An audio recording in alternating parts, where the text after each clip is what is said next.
We're going to call the meeting to order. 6:32 p.m.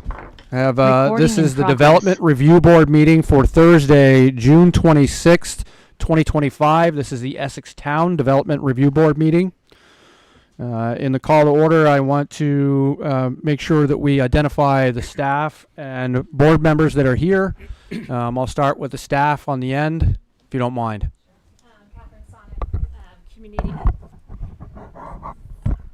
Catherine Sonnet, Community Development Director. Sharon Kelly, Zoning Administrator. Kent Johnson, Town Planner. Dustin Russo, Board Member. Hubert Norton, Board Member. Stephanie Bixby, Board Member. Ian Carroll, Chair. Sharon Zukowski, Chair. Vice Chair. Get out. Freudian slip. Check your back, Ian. Yeah. Trevor Williams, Board Member. And Nick Martin, Board Member. Okay, thank you very much. First item we have on our agenda is agenda additions or changes. And I believe we have an agenda change, or at least an addition to the agenda this evening. Is that correct? Yes. I was hoping to add another business. Oh, sorry. I was hoping to add an other business item and suggest that it be item number 4. Yep. Pushing number 4 to number 5. Okay. Any objections with the staff, with the board in regards to adding an item to the agenda this evening? Hearing none. In which case, then, I will take a motion to approve the agenda with the addition of item 4, which is other items. So moved. We're about to find out. So moved. So moved. Thank you. I have a motion made by Dusty. Do I have a second? I'll second. Second by Stephanie. Any further discussion? All those in favor of the addition, please say aye. Aye. Aye. Aye. Those opposed? Motion carries 7-0. Which now moves us to the next item, which is now item 4, other items to be discussed. Catherine. Yes, I will be quick. You had received a letter from 2 residents and requesting a reconsideration of a recent DRB decision. And I am doing some research to try to figure out about that reconsideration, speaking with our town attorney. What I would suggest is that we put this on your agenda for your July 17th meeting, where we can talk about this further. And at that time, or prior to that meeting, in your packet, you will have further information about the process for a potential reconsideration. Okay. Thank you. Any discussion with the board on this? Point of order. Yes. I've recused myself from I'm guessing, who are the 2 citizens? Who are the 2 citizens that we're talking Bruce Post and So- Betsy Dunn So do for the Tanglewood. so I can't vote on this, and should I leave? Well, I don't know do we need a vote? It's just It's just an addition okay. to. Yeah. We're I adding. would it say to at the time that it is on the agenda, though, that Okay. you would not be participating. Gotcha. Great. Any further discussion here with the board regarding the other item? Okay, thank you.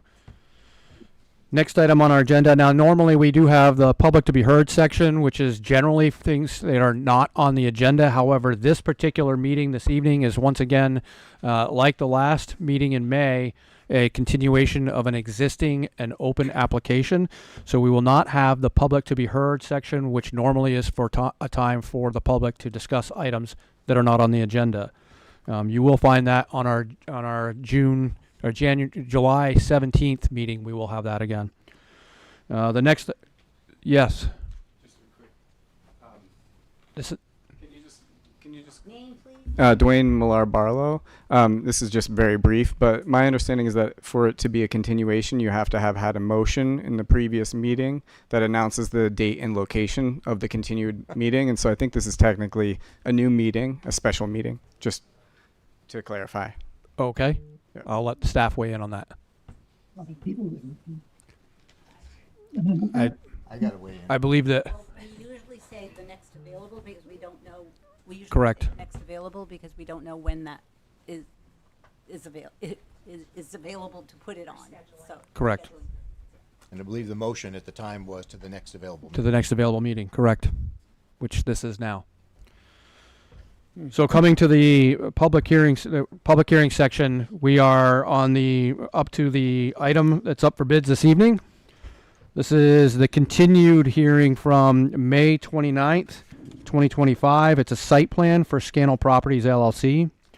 The site plan application for proposed construction of approximately 107,000 square foot distribution facility with associated parking located at 637 Kimo Drive, formerly known as Saxon Hill Industrial Park, Parcel B, Lot 13. Included in the application is a waiver request for the RPDI 50-foot buffer.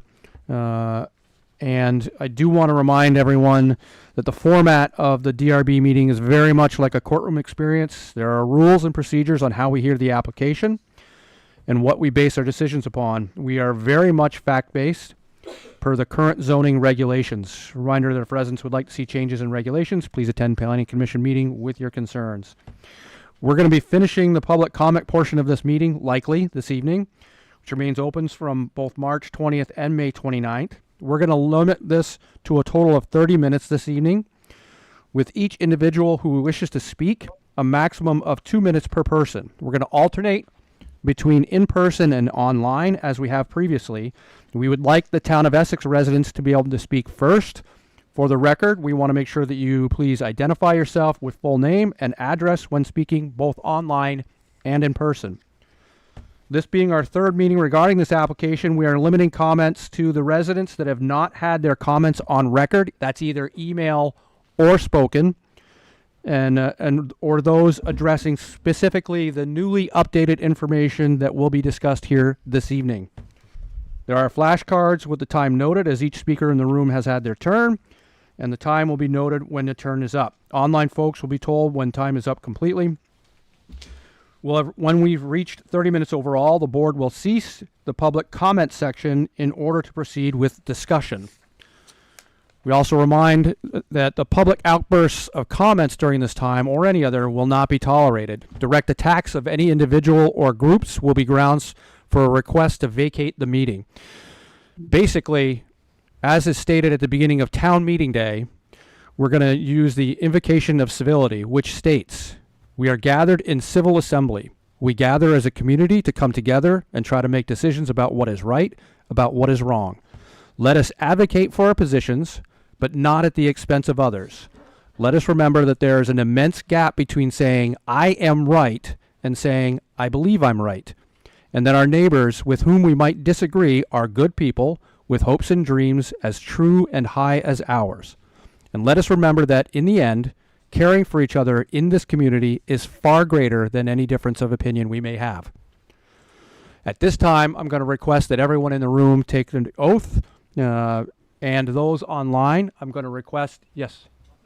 Oh, okay, thank you.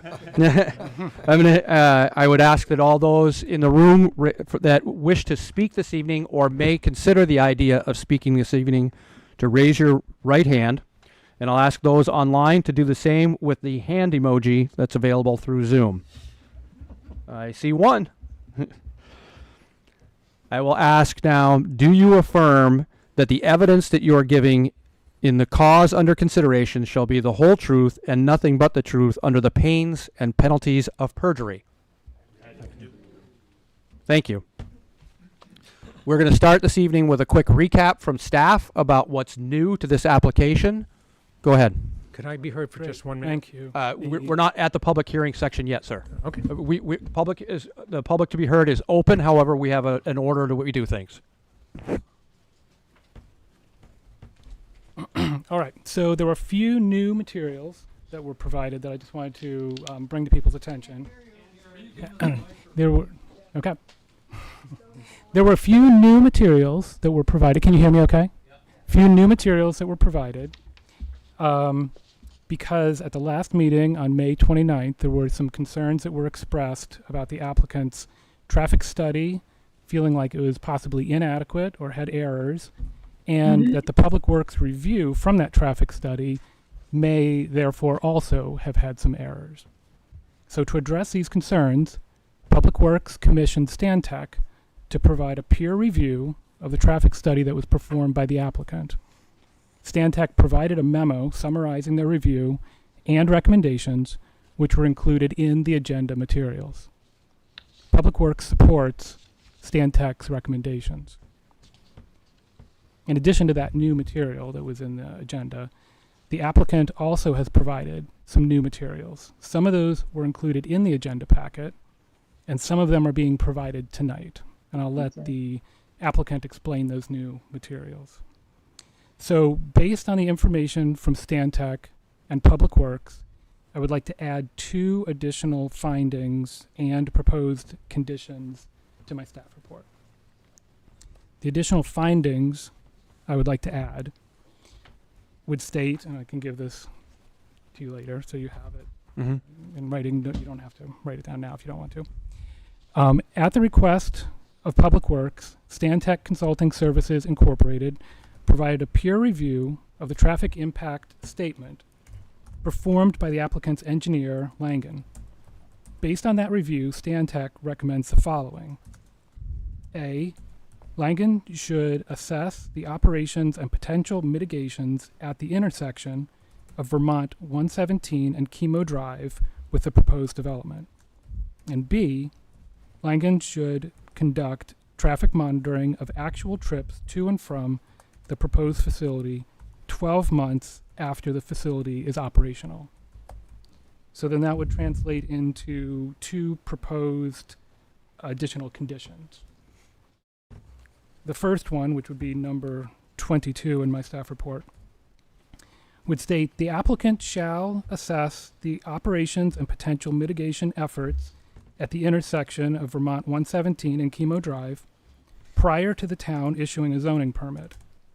Based on the assessment, the Town of Essex Public Works Department may require mitigations. And the next one, which would be number 23 in my staff report, the applicant shall provide traffic monitoring of actual trips to and from the proposed facility 12 months after the facility has been in full operation. Based on the data collected, the Town of Essex Public Works Department may require mitigations. And I don't have anything further. Okay, thank you. Board members, questions for staff on this? Dusty? Hubie? Not at the moment. Stephanie? No. Sharon? My question is, where this is sort of a conditional with V-Trans and Stantec. It's sort of conditional. We're monitoring, possibly monitoring that the traffic impact will be greater after we've approved. There's 2 parts of it, I think. There's 2 parts of it. The Okay. additional analysis would need to happen first before any work can begin. So before a zoning permit would be issued, they would need to do that additional analysis. And yes, the observations after a year would happen afterwards because we're trying to see if additional mitigations are needed, and we wouldn't really know that until after it's in effect. The way that it's written is they would need to provide mitigations satisfactory to Public Works. So we're not going to know that we're not going to know the traffic impact when we're making our decision. You would have the estimates before the work began, and then you would be able to have actual numbers a year afterwards to see how that compared, In a year, which in a might year after require the additional mitigation. Can I just add something? Is that? Oh, sure. Well, wouldn't it save everyone a lot of trouble that, I mean, I have a lot of experience with traffic studies, and rather than trying to use the estimates from ITE and things, and Stantec points out that it has some real, in this instance, problems.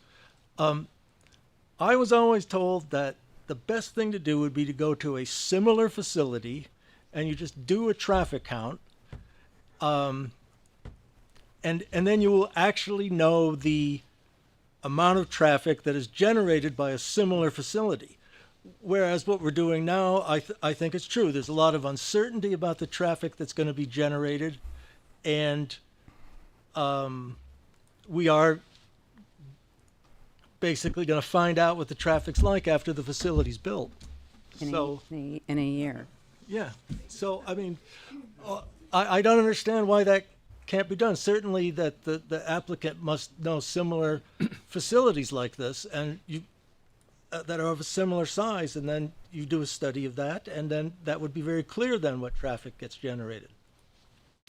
Well, what I'm providing is a summary of what Stantec and Public Works provided. So I'm just sharing that with you. Probably the applicant, they could share their new materials, which would relate to this topic and maybe provide more details.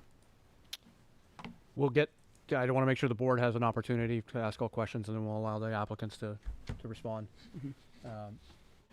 Nick No questions for staff right now. and Sharon, were you clear on your? Yeah, and I wasn't, I think it's good that you're putting those conditions in. I was confused, but I thought we were getting an actual traffic study, not a review of I think study that we didn't think was adequate.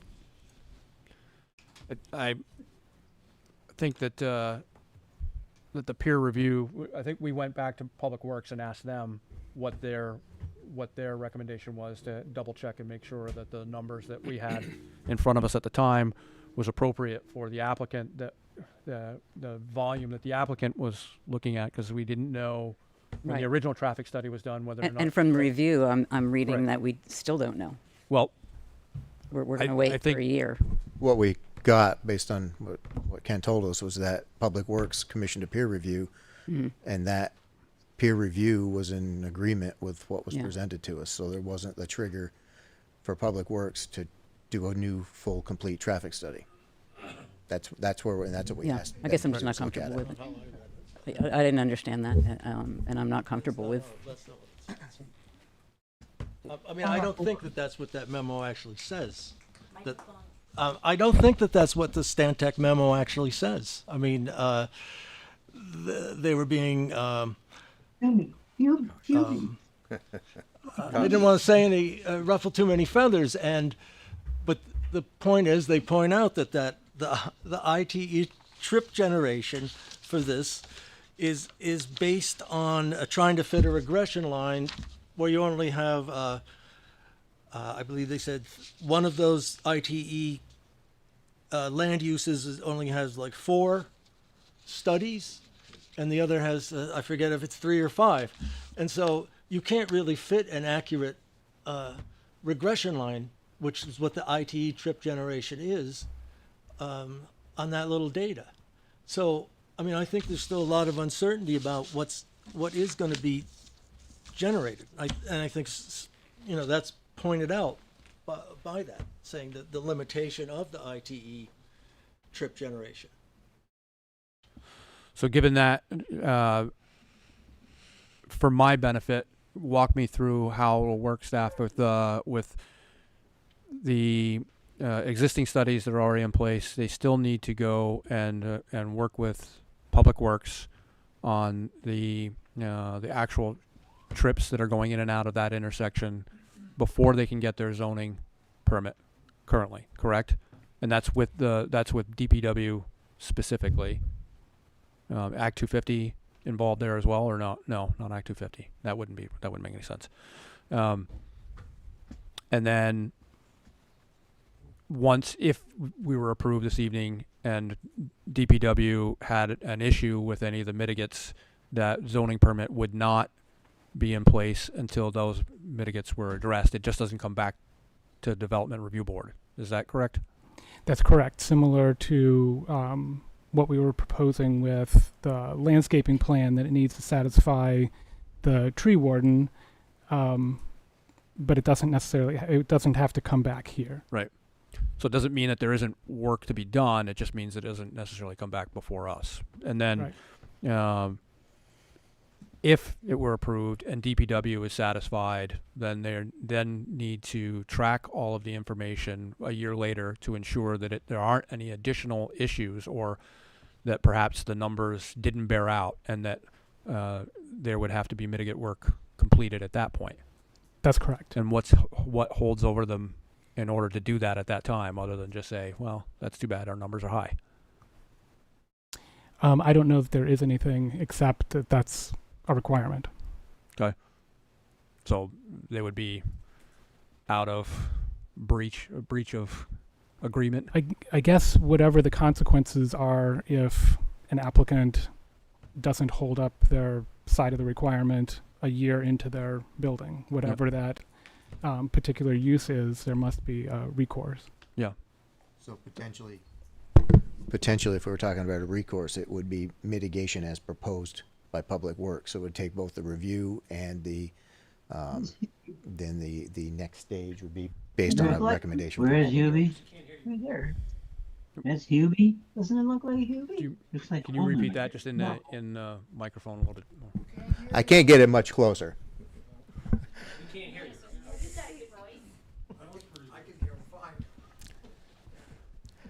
The question is, if based on the proposed condition 23, which we're really getting beyond we're getting into the debate discussion piece here, but as long as we're here, the potential mitigation could be written into the clause by saying, based on the traffic assessment, based on DPW's assessment of the traffic study done at 12 months, the applicant would be liable for any mitigation that DPW requires. Right. Okay. So that puts it a specific requirement, and that, it could be an open-ended cost, which could be dangerous. So I would think applicants would want to make sure they got it right the first time. Okay. First of all, I'm a believer in there are few original thoughts in the world. And I'm also a believer that this is probably not the first type of this type of facility that's been around. I agree with Trevor. I don't know why there can't be a traffic study that reflects this type of use.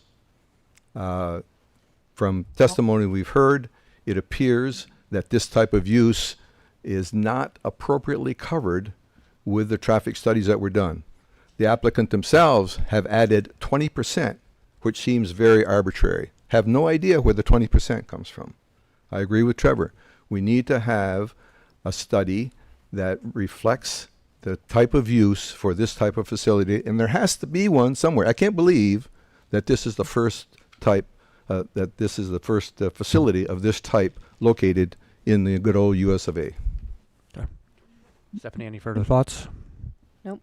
Okay. Nick? No. Okay. Sharon, additional? Finished. Okay.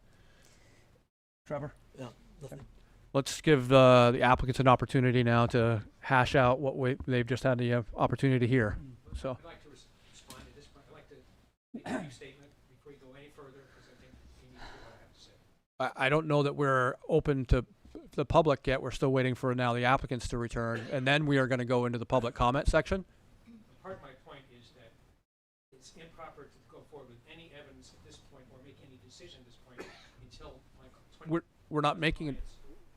We're not making a decision at the moment. We're allowing the applicants to return to return some information to us. So you will have an opportunity to speak, sir. All right. My name is Leo Layton. I'm here representing the applicant, Scannell Properties. First off, thank you again Use for the mic before they holler at you. Yeah. Yes. Yeah, they're terrible. Thank you again for meeting with us.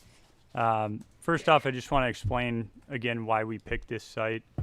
The site selection process is a long journey to find a site that works for the specific programming. We chose this site because the zoning allowed for our use, and the site allowed for us to design the programming to fit within the zoning regulations and the town standards. So there was a lot that went into it on the front end, and that's why this site was ultimately chosen. The new materials, like Kent mentioned, we have submitted new materials since the last meeting. We submitted a zoning memo, which Jeff will go into more detail on here. We also submitted a 50-foot buffer exhibit.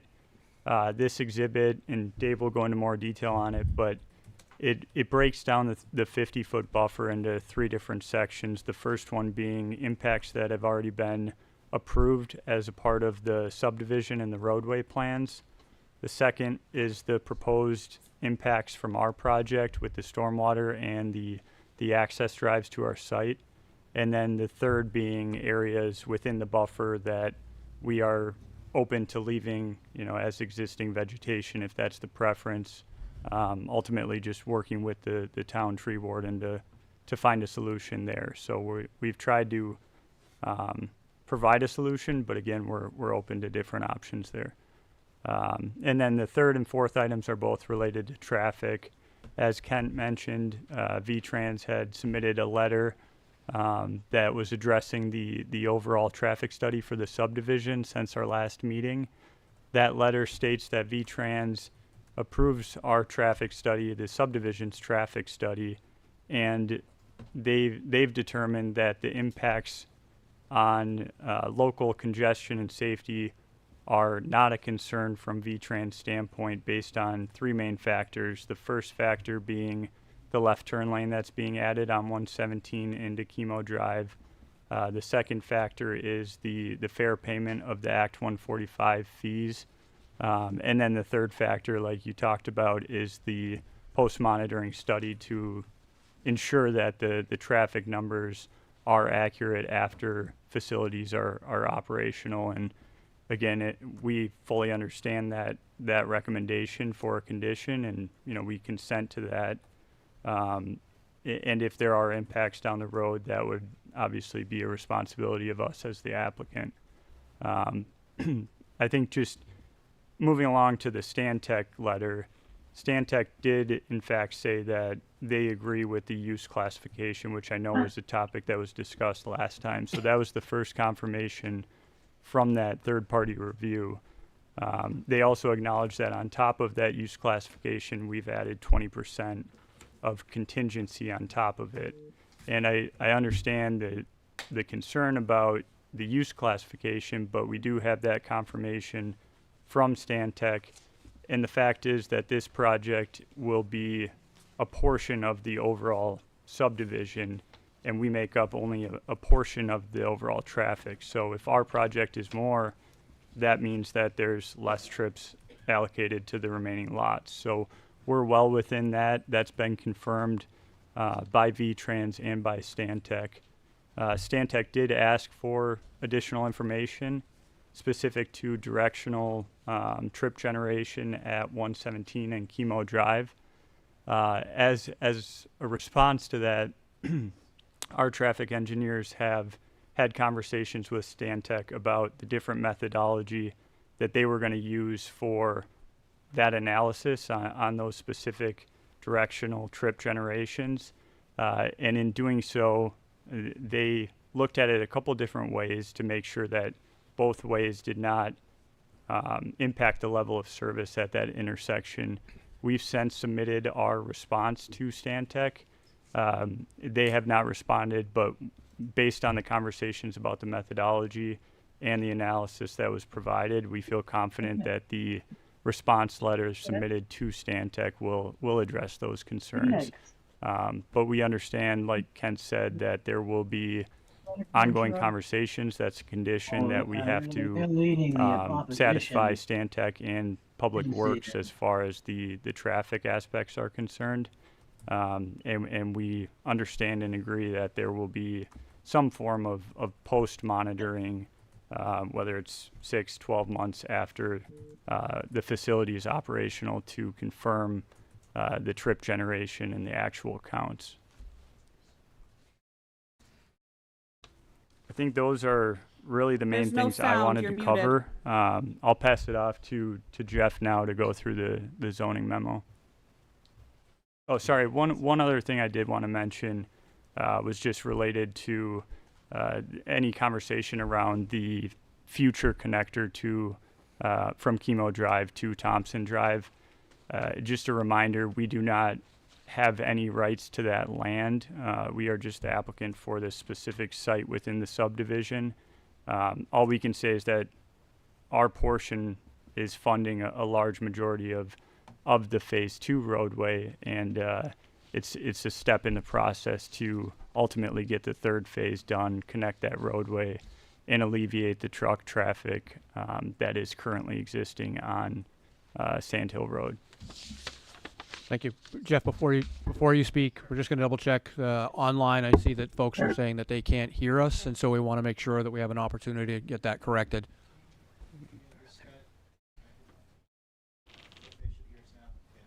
We have everything's been streamed live, and there's been live sound for the entire stream and on the recording, but somehow that microphone got muted on the Zoom. That's just the Zoom.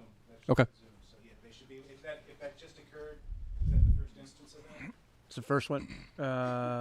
Yes, it looks like they can hear you now. So They can now?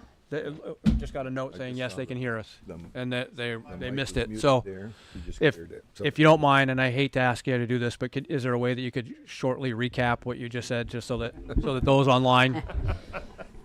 I will do my best. I appreciate that. Thank you. Yeah, just the highlights. Just from the top. Right from the top. All yeah. right. You were born where? Yeah. All right. So first off, why we chose this site. A lot of things go into it on the front end. We ultimately chose this site because it is zoned to allow our permitted use, and the site allows for us to design the programming for the facility and still meet the town requirements, the town standards under the zoning regulations. A reminder that we do not have any rights to the future roadway connector, that land. So we can't commit to anything for that future roadway connector. All we can say is that our project is a large contributor to the second phase of the roadway, which is ultimately with the ultimate goal of in the future connecting Thompson Drive and Kimo Drive and alleviating the existing truck traffic. We submitted new materials ahead of this meeting.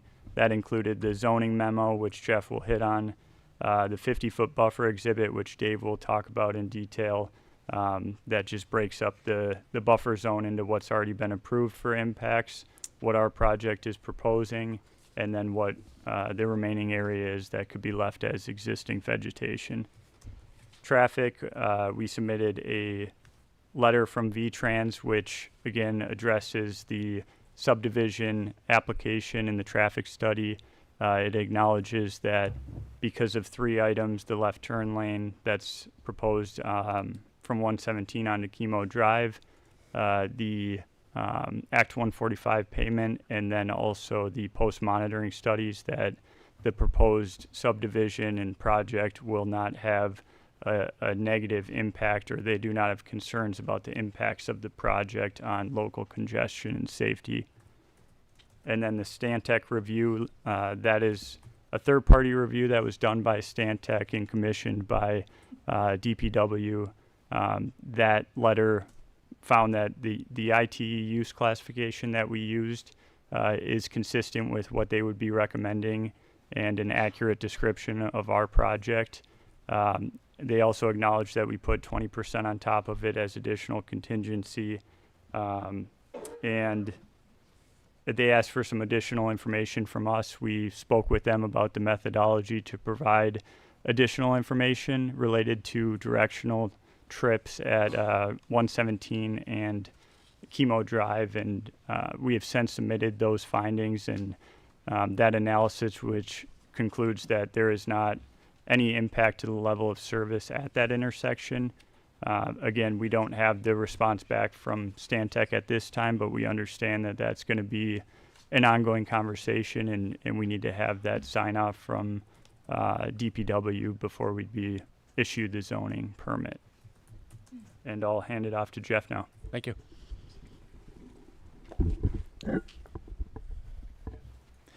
Thanks again for your time, everybody. One of the materials that was provided to you now as part of the new materials was a legal memorandum, and I wanted to hit a couple of the high points of that.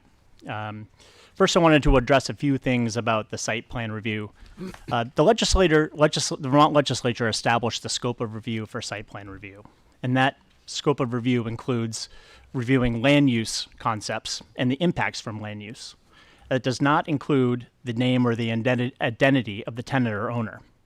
In a different but very applicable context, the Vermont Supreme Court has said permitting regulation of property based on the identity of the owner, not the use of the land, would be inconsistent with the legislature's grant of authority to adopt zoning regulations. So in going forward, we would request that you keep your review limited to the land use and the land use impacts and not to the identity of the owner here. In addition, while land use is the purview of the site plan review, economic or employment considerations like the identity of the owner are not allowed to be considered as part of site plan review. And I think, as you all know, the site plan review process is a technical review process that evaluates a limited number of discrete standards, all of which the project plainly meets. As the board knows, a site plan permit is one of several permits that this project would need to get permitted before proceeding. For the project to proceed, the applicant would need 2 stormwater permits, a wastewater permit, a division of fire safety approval, a building or zoning permit, and most importantly, Act 250 approval. During the Act 250 approval process, the District Environmental Commission, a volunteer citizen board such as yourselves, will be reviewing a number of different items that are outside the scope of this review, and also items that are within the scope of this review, including stormwater, traffic, wildlife habitat, areas of critical environmental concern, aesthetics. Participating in these proceedings will be the state experts in these subject areas. The Vermont Agency of Transportation, VTrans, to evaluate traffic. The Vermont Agency of Natural Resources to evaluate wildlife habitat. In addition, the public will again have an opportunity to voice their concerns. While we all recognize that some of the public's concerns are outside of the scope of your review, these permit proceedings will provide a more appropriate forum to address some of their concerns. Second, I wanted to talk a little bit about the town plan. As further outlined in our application, we believe that this project does comply with the town plan. In fact, we chose this site because we believe that the Saxon Hill Industrial Park, and particularly this property, are uniquely qualified to house a site like this, both in terms of the zoning regulations and the town plan. And in fact, the town staff have also concurred that they believe that the project complies with at least 3 provisions of the town plan.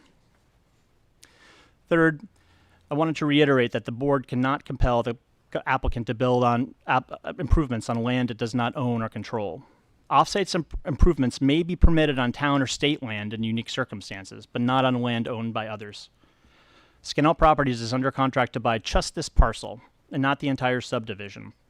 We have no ability to build the road or have the Kimo Drive be constructed beyond the scope, beyond the extent of the lot that we're contracted to purchase. We do wish to recognize that the construction of Kimo Drive is important to the town, and we wanted to point out that if the project is approved, a substantial portion of Kimo Drive will be constructed. Fourth, I wanted to address a couple things related to hazardous materials, which some folks have brought up. As we noted during the last hearing, the project will not include gas pumps, and the site uses will be consistent of those in other warehouses. In addition, the applicant doesn't anticipate that large quantities of hazardous materials will be stored on the property, with the exception of small quantities of materials like aerosols and batteries that are being delivered to consumers. The applicant will, of course, comply with all applicable local, state, and federal laws, including those regarding regulated materials. And then finally, I wanted to address a couple items regarding the buffer. The buffer waiver request is a long-standing legal process that has effectively and thoughtfully contributed to the development of the RPDI district.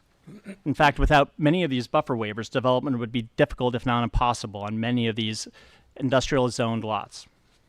You'll hear more of this from Dave Gagnon, but I wanted to emphasize a few more things.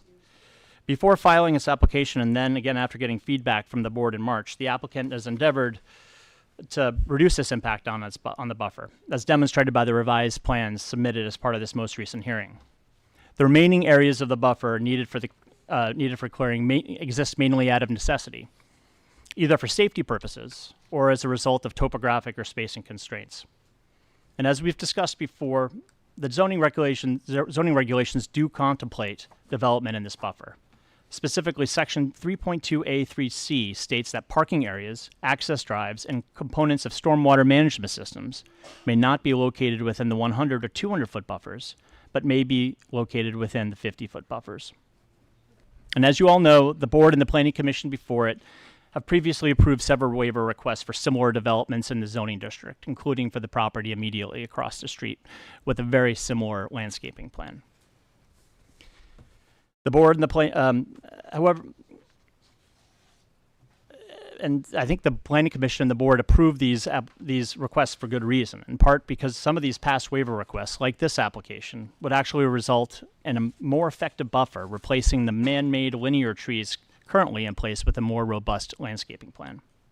However, as we'll discuss more here, the applicant is willing to retain vegetation in undisturbed areas until a decision can be made from the town as to whether to retain the existing vegetation or to proceed with the revegetation plan, which I think was a request of the board at the last hearing. And as we noted earlier, we would be happy to incorporate input from the tree warden and town officials regarding the species selection as part of any revegetation plan. Now with that, I want to pass you on to Dave Gagnon. All right, thank you. For the record, my name is David Gagnon. I'm a civil engineer with Langen Engineering here, representing the applicant. And if the board sees fit, I'd like to share a couple slides to demonstrate the buffer discussion.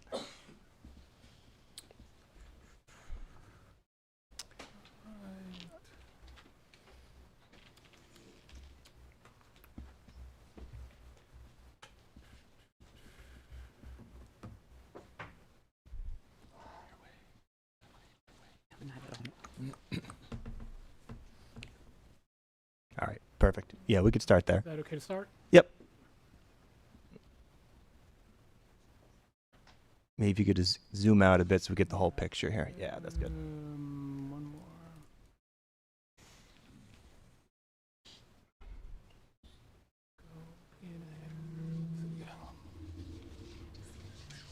That's perfect. Okay. Okay. I just want to continue the discussion on the buffer by describing a few reasons why we are requesting this buffer waiver. It might not be clear, so I just want to reiterate a few things. Number one, access drive and sidewalks are required to be in the buffer to provide safe and efficient access to the project. Number two, just below that icon, there we go, is intersection site distances directly impact the buffer. Before you, I'm going to pause you just 1 second. I'm going to ask the folks that are online, remind them that the chat is not read during the course of this meeting. However, currently your chats are blocking the view of folks online for everybody else, as well as those of us in the room. If you could hold off from your chats for the time being while we at least get an opportunity to hear from the applicant. Thank you.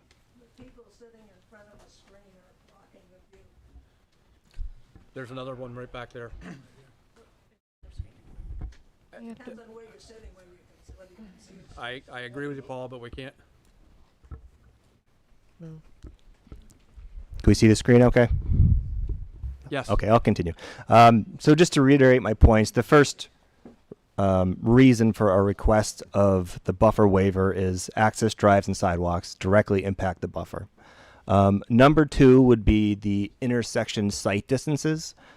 Specifically on our south access drive, that ISD directly impacts the buffer. And we had the request from the DPW to remove the trees within that site triangle on that southern access drive. So that ISD is 305 feet long, and for perspective, that southern pond is about 310 feet long. So this ISD directly impacts the buffer to provide safe access to the site. Number three, the town has a street tree requirement. So we're required to provide street trees every 50 feet along Kimo Drive. There is no space within the right-of-way of Kimo Drive to provide those street trees because of the roadway, the drainage swale, and then the multi-use path. Right next to the multi-use path is the property line. No room for those street trees, which force those into our buffer. So you could see those on the plan. Number four would be our stormwater conditions. We have two infiltration basins within the buffer. There's one on the southwest corner and a smaller one directly west of the building. These are dry basins. They're not going to be wet basins. They are planted with a native meadow mix, so it'll consist of wild grasses and wild flowers. So it'll look essentially like a meadow. And the reason for locating these stormwater features in the buffer is the entire site drains east to west. So stormwater wants to go to the west end of the site. There's also high groundwater. and there's no outlet to our site. So we were basically forced to retain and infiltrate the 100-year storm. To do that, we had 4 separate surface ponds, 2 subsurface ponds. All the water wants to be pushed to that buffer. We worked really hard to keep those out of the buffer. We tried to limit as much as we could, but there are portions of the stormwater features in the buffer. And Kent, maybe you could pull up the next slide for this next discussion. So this is a new slide that we are presenting. It should be in your packet, but our fifth point for our buffer request is the grading of Kimo Drive will directly impact the 50-foot buffer to accommodate the profile of the roadway. This has already been approved. The areas you see highlighted in magenta are the areas of the buffer that are directly impacted by the construction of Kimo Drive. This represents roughly 40% of our buffer. So without us doing anything, that buffer is already going to be impacted if Kimo Drive is constructed. So we have proposed to revegetate most of this impacted area magenta, but I just wanted to make that clear. And just there was some discussion at the last meeting about, is it possible to retain some of that vegetation in our buffer and make a decision down the line if we want to continue with our reforestation plan, which we discussed at our last meeting, or retain some of that vegetation in its current state. So we took a look at it. We regraded our site to the extent feasible. So outside of those stormwater basins, outside of our access drives, there are some areas in green. And maybe, Ken, if you pull up the next slide, it might be easier to understand. So these areas in green are areas we think we could maintain the vegetation in its current state if desired. We prefer our reforestation plan, but this is also an option. So there are sections that we're willing to carve out, keep in their natural state, and we would essentially plant around them. We'll get to some questions in just a bit, Paula. This is an opportunity for the applicants to reveal. Write it down. So that's all I have on the buffer. I'm going to pass it off. We're good? All right, we're good. Okay. Anyone else left on your team? All right. Board members, questions for the applicants. I'll start on this side. Nick. No questions right now. I think I've asked my question already. Did you? Okay. Yes. None yet. Okay. Stephanie. No. Hubie. Nothing at the moment. Okay. Negative. Okay. With no further questions, we will now reopen, or it's already open, but we'll now attend to the public. And yes, sir, I know you've been chomping at the bit, so. Came all this way. Sorry, Might as well say something. I did. Yes, he did. Yeah. My name is Jim Dumont. I practice law in Bristol. I submitted a letter that I don't know if any of you got. We did hand-delivered a paper copy and emailed it to you today. Letter from We wouldn't have had it today. Okay. In the letter, now let me back up a little bit. Mr. Chairman, you started by talking about rules and civility, and we agree. And one of the rules that applies to all of you and all of us is that when an applicant submits something, the public and in particular affected property owners have a constitutional right to have the opportunity to respond. And our ability to respond cannot be constrained by a 2-minute rule. So the basic point of our letter was we're asking that everything that was submitted by Mr. Polubinski in the packet last Friday and everything that's presented tonight, we have a chance to respond to at a subsequent hearing before you make any decision at all. That's the basic point of the letter. The letter points out as well that Mr. Polubinski's letter is wrong on many areas, such as the town plan. He's wrong about the waiver.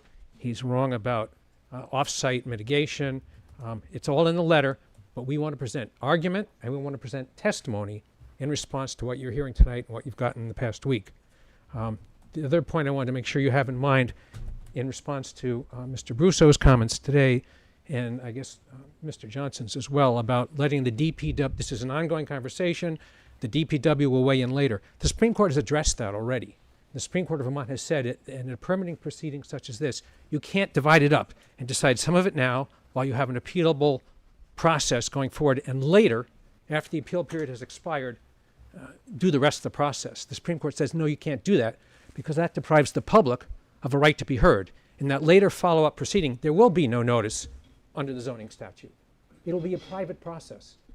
This has to be a public process. All the cards have to be on the table now before there's a final judgment. So our basic point is we want to be heard. We want to be heard at a subsequent hearing, both on the law and by presenting testimony. Thank you for your time. Okay. As I outlined earlier on, we're going to go to flip-flop back and forth between both the public here in the room as well as public online. So we'll take hands that are online as next. Again, reminder that this is a total of 30 minutes that we are going to dedicate to this period this evening, as well as 2 minutes per person. And again, we are asking for Town of Essex residents whom not yet have had the opportunity to either speak at this, whether to submit or to speak about this application first, as well as we'd like any comments to be really relevant to this evening's information, since that's the newest information we have. I see online we have Taylor and Nick. Could I have you unmute and turn your camera on, state your names and addresses, please, for the record.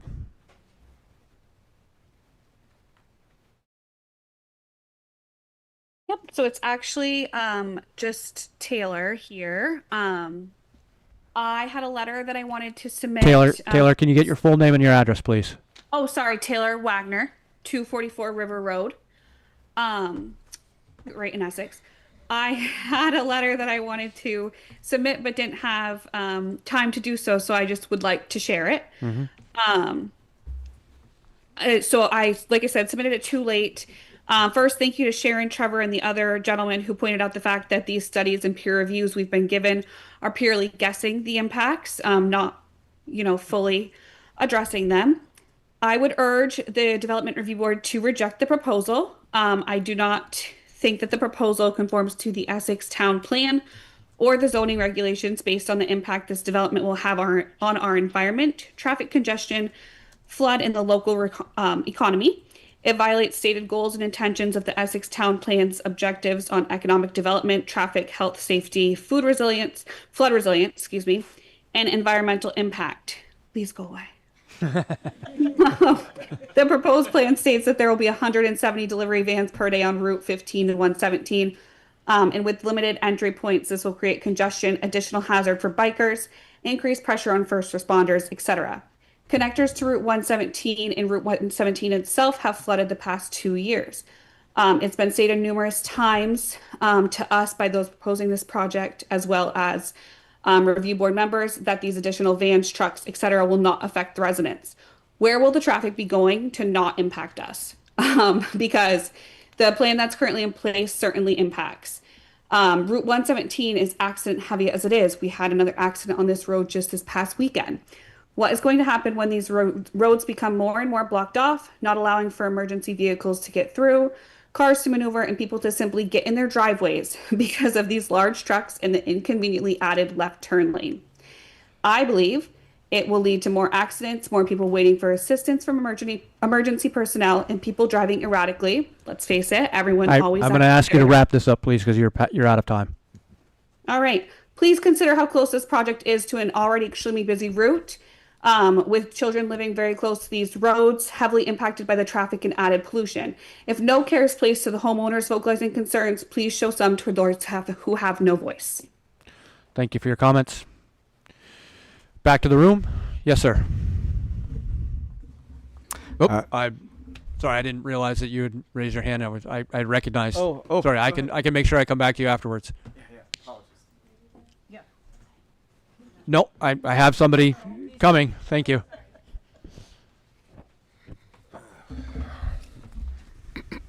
Good evening. My name is Al Senecal. I'm an Essex resident. I live at 60 Upper Main Street. I also happen to be the landowner of this piece of property. I want to present a little bit of history of how the purchase of the land and the land swap took place, so that everybody in the room can understand that and everybody online. But first, I'd like to thank the DRB for hearing this and so many other of the actions that have been going on. Anyway, the history is in 2015, I purchased approximately 400 acres of land from Hector Leclerc. Hector was in a lengthy, costly legal dispute with the town over the denial of a 50-acre sand pit that he was requested. I had worked with the town to develop a plan and an agreement to finalize the 60-40 split conservation and developable lands in the RPDI. Over 400 acres I purchased, and I gave up approximately 270 of those acres to the town, to some buffers, to the land extraction areas, and some public right-of-ways, leaving me with 120 acres approximately to develop. Hector, before this, Hector had a portion of the land recognized as a residential subdivision, but it was voted down at the town meeting day. So this property has been tried to be changed to residential, but it was clearly mandated at that time that it wanted to be left as commercial and industrial land. Saxon Hill Industrial Park is also a state designated industrial park. There are very few of those in the state right now. It appears that I'm out of time, but Yes. I really have so much to tell the town and the people. I mean, I've written a 4-page report that gets into obviously the history, the traffic. I mean, we're talking about traffic here, and everybody is refuting the fact that the town has 3 engineers working for them. I know I'm going to get denied, and there'll be 50 other people that'll be able to say the same thing over and over again. I'm going to ask it. I understand that you're out of time, and if you have the 4 pages, you certainly can submit that to the staff, and will become part of the record officially. We appreciate it. Okay. Yep. We're going to go back online, please. Do we have a hand online? Seeing none, we'll go back to the room. And yes, sir, you would Thank you. state your name and address. Dwayne Millar Barlow, and I'm at 12 Rosewood Trail. You might remember me last time as the citizen traffic guy. That's not a role that I was looking for. In fact, I had emailed and called a lot of different places to do a traffic study, to do a peer review like the one that Stantec did. And none of them were willing to. I was going to pay for it, whatever it costs, because I am not an expert. So I had to do this on my own because they all turned it down. And the reason, for example, Trudeau gave was they don't want to be in the, Trudell Consulting, didn't want to be in the position of criticizing another firm's work. And so for that reason, I'm actually shocked that Stantec went as far as they did. It's very, very revealing that basically all of my points as a citizen, expert doing research were validated by the Stantec report. And so it's interesting that they might frame it as saying that it was okay. I also object to the idea that you're going to talk about the overall subdivision study when the subdivision study was done with no knowledge of Amazon at all. And so you can't even cite that in this case. They didn't even know, they did it with no knowledge of future development activity. The last thing I want to say is the process has been unfair. The applicants have known about this meeting since June 10th. I don't know if the board members realize this. The staff has let them know, but they didn't post the agenda until 1 hour after the window for submitting written testimony had passed on last Friday. So by the time we knew that this meeting was happening, we couldn't even submit a letter. And so I have a letter that I would have loved to have submitted that I'm going to pass out to you today. And so this has been an inherently unfair process, and even the appearance of impropriety is as corrosive to trust in our democracy as actual proven bias. And so I'm going to hand this out. Thank you. Thank you for your comments. Back to online. We'll see if anyone is online wanted to weigh in. I see a hand. Julie, if you could unmute and turn your camera on. Let us know whether or not you took the original oath? And if not, I'm happy and prepared to give it to you now. I did take the oath.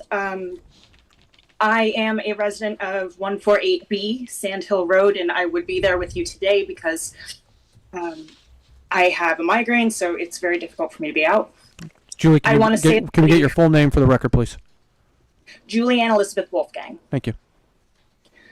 As somebody who's lived on this very busy road, Sandhill Road, for basically all of my life, I have seen multiple animals, multiple people, and many other beings get hurt simply from the traffic that has come through here. I've seen Hector Leclerc's development go in across the street and the awful havoc that it did over there. I really don't think this is a safe thing to be putting in, and considering that there's a school right down the road here, and you've got the schools in the junction, which are also on like 117 and 115. There's so much community walking around. This is not something that you can just add a warehouse into. There's other sites. This is not a good one, and really, we don't want it. Please go away, Amazon. Thank you for your comments. Appreciate it. Okay, in the room? Yes, ma'am. Linda Merchant. I'm on 15 Alderbrook Road, right off Sand Hill Road. My husband, Tom. We have a little bit different perspective than what everybody else has. We're both truck drivers, and I'm going to talk as fast as I can. See what I can do. Between the two of us, we've probably driven more miles between here, in and through Massachusetts and Connecticut than probably what most people have driven in their lifetime. So we have an idea of what the traffic is getting from there. And to tell us that we're going to get 1 to 2 trucks every hour religiously, when you take into consideration DOT inspections, the weather, traffic, accidents, all that sort of thing, they're not going to be here. And you get, in the wintertime, you get a truck stuck on Bethel Mountain. You get a truck going up Kimo Drive that's crossways the road in the, if you got bad weather. Where are you going to park the others? When the trucks are all coming down that road, what about all the headlights going into those houses at the foot of the hill?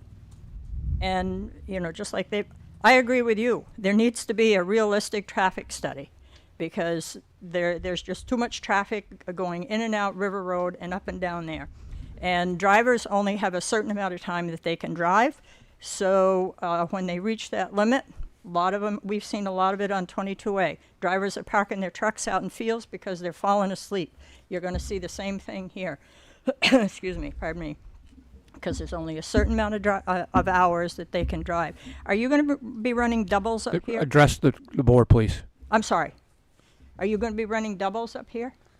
I would not. We can certainly ask that question if the doubles are going to be driven. I don't imagine that that's the case, but is that no? Yeah, no. And the fact that you're running empty back to New Hampshire or back to Massachusetts and Connecticut, nobody in their right mind would run a freight truck empty 50% of the time. It doesn't work that way. You don't. And Jeff Bezos, as greedy as he is, he won't be doing that. I guarantee it. Okay, thank you. Thank you for your time. Appreciate it. I've got more. You can feel free to submit your comments to the staff via email. So, thank you. Online, we'll double check online. Seeing no hands immediately, then we will move back to the room. Yes, sir. Thank you for raising your hand. Thomas Wood from Essex Junction, 15 Alderbrook Road. I've driven truck for 45 years. I know the ins and outs. I smashed stuff. I've destroyed stuff. I know how the trucks work. And you take, like going up and down that driveway into Kimo Drive, what if you have a fuel tank rupture? You got trucks up there parked. You said there's no hazmat material. These trucks carry 250, 300 gallons of fuel. Somebody punches a hole in the tank, what are you going to do? Where's the fuel going to go? It's going right down the hill, right out into the water, and everything else. And you got the people, are they going to have somebody go along and pick up the garbage from all these truck drivers that throw the stuff out the windows? It's plain and simple.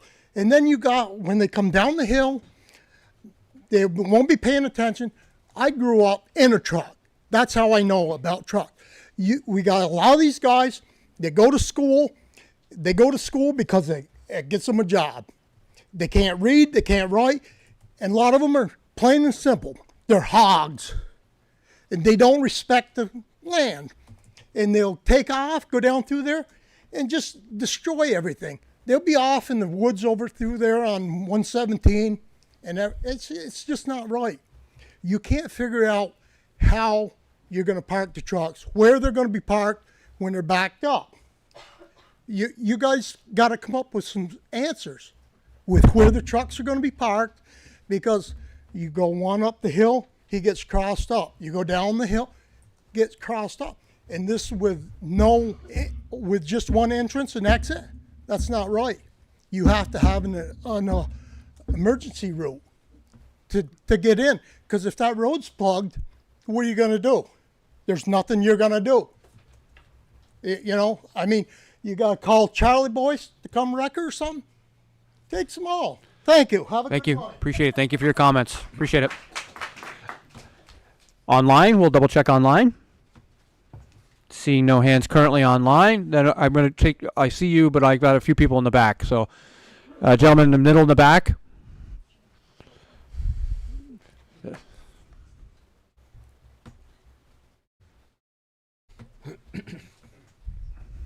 Good evening. My name is Max Levy. I live on Bashaw Drive in Essex. And as you know, zoning rules in Vermont are legally required to be consistent with the town plan. And the zoning rules must be in conformance with the goals, objectives, and policies laid out in the plan. And that's VSA 244411C. And the town plan has clear goals to maintain safe and efficient traffic flow, protect residential areas from high traffic volume, enhance pedestrian and bike safety, and promote sustainable transportation systems aligned with thoughtful land use. The proposed distribution center would generate a daily influx of somewhere around 200 delivery vans and about 150 employee vehicles. This volume of traffic concentrated in an area not originally designed for such industrial intensity would negatively affect road safety, congestion, and long-term infrastructure integrity. Specific concerns include congestion on North Williston Road and Kimo Drive, which already face peak hour bottlenecks, would likely increase, delaying commutes and emergency response times. There's noise, air pollution, and heavy vehicle wear in nearby residential neighborhoods would degrade the quality of life of residents and contradict the plan's objective of minimizing traffic in such areas. Increased truck activity presents real risk to cyclists and pedestrians, particularly where bike lanes and walkways are limited or non-existent. The proposed facility encourages a car and truck-dependent pattern of development, undermining Essex goals for sustainable transportation and reducing vehicle emissions.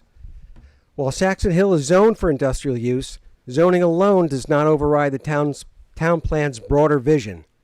The town plan serves as our collective roadmap for smart, balanced, and community-driven growth. Approving a project of this scale without a meaningful traffic mitigation would set a precedent that undercuts the integrity of that vision. I respectfully urge the DRB to require a full and transparent traffic study before advancing proposal, not after. Don't close the door after the horses are out. They just said they're not going to do it because they don't own the land. We're at time. Okay. Just 2 more points.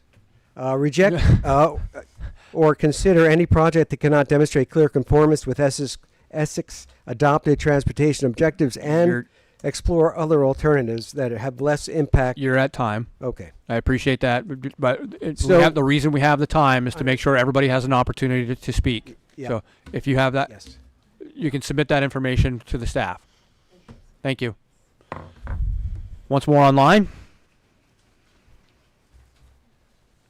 Seeing none, back in the room. I have in the very back of the room. Let's go with the gentleman. Yes, yes, yeah.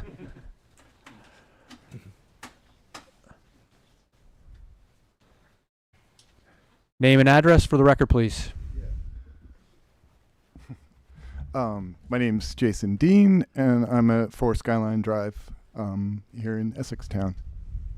Kind of came here on a whim. So basically, I'm from Seattle, and I moved here to get away from all of this, and I can't believe that we're up for this fight again here in Vermont.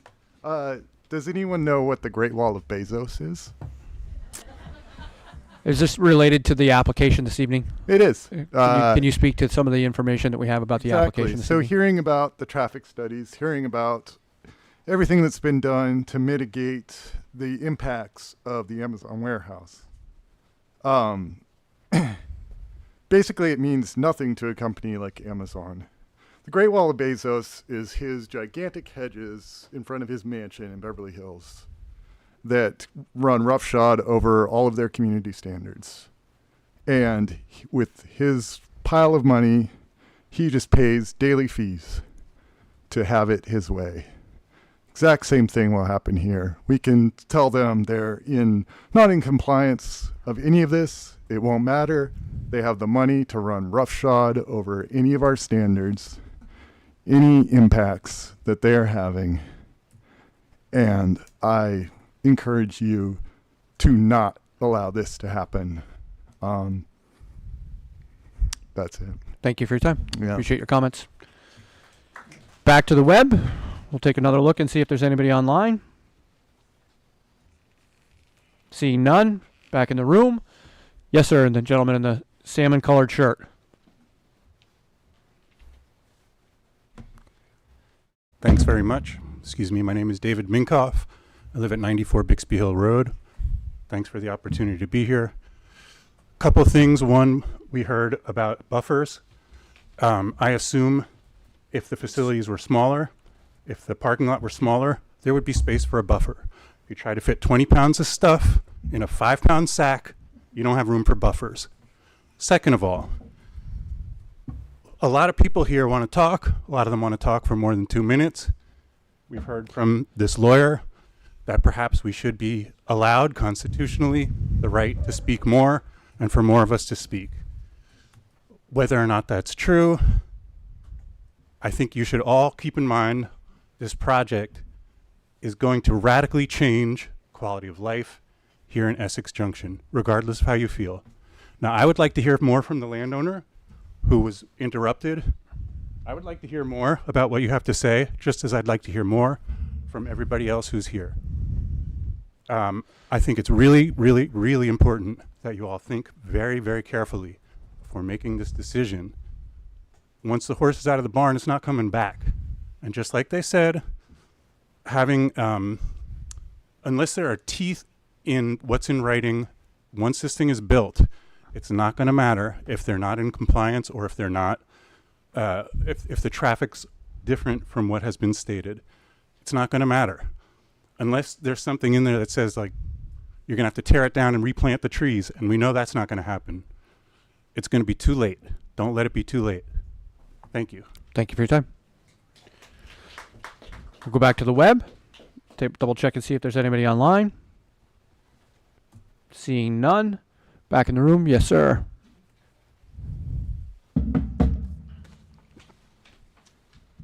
Thank you. My name is Logan Allen from Whitetail Lane in Essex.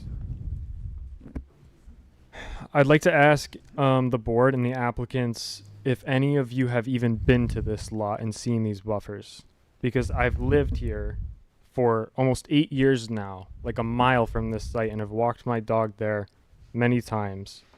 I'd like to mention that there's already lots of natural cover, including a natural forest in the north and west that have not been replanted, which contain tall oak trees, maple trees, beech, birch, hemlock, witch hazel, all native species, all of which would be deforested and replanted with salt-tolerant species, according to applicants, which is very strange detail after assuring us that there won't be any runoff.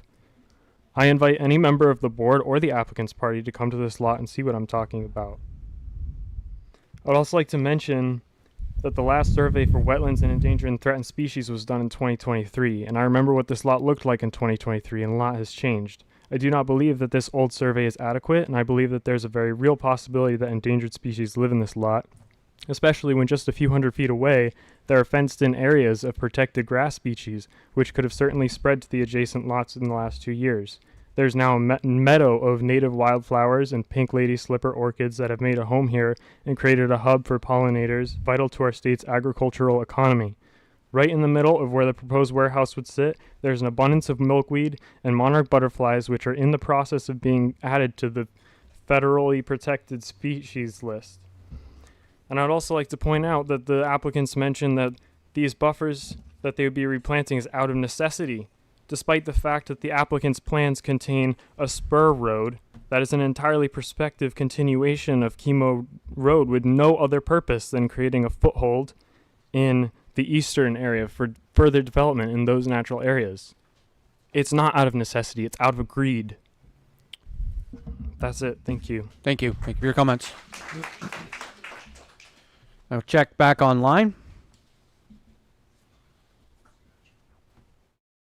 If I can. Seeing none. Back in the room. Yes. State your name and your address, please. My name is Sue Getty. I live on Basha Drive here in Essex. I want to start by talking about hazmat because it was brought up again. And hazmat defined by OSHA is, and the DOT, is anything that can pose risk to health, property, or the environment. And there is a very long list of things that get sold and delivered through Amazon that are hazmat. I just did a really quick search and I found like 25 things, and this is not a comprehensive list. It's just a few of them. There have been cases of hazmat materials exploding like aerosol cans, in my little quick search that I just did, in Amazon warehouses, not warehouses. Last mile facilities that are not warehouses are loading facilities and freight facilities because they don't actually warehouse anything because they move stuff in and out, which is my next point. This is not a warehouse. It is a facility that moves stuff in and out, bringing all of this traffic that, again, needs to be studied. I did a little quick search while sitting in the back. There is plenty of already information studies that have been done by towns and cities of the impact and all of the things that they have to implement to fix the problems that Amazon have brought to the towns, like bottlenecks, like the lack of curbside parking because the vans are taking up the space when they are running from house to house.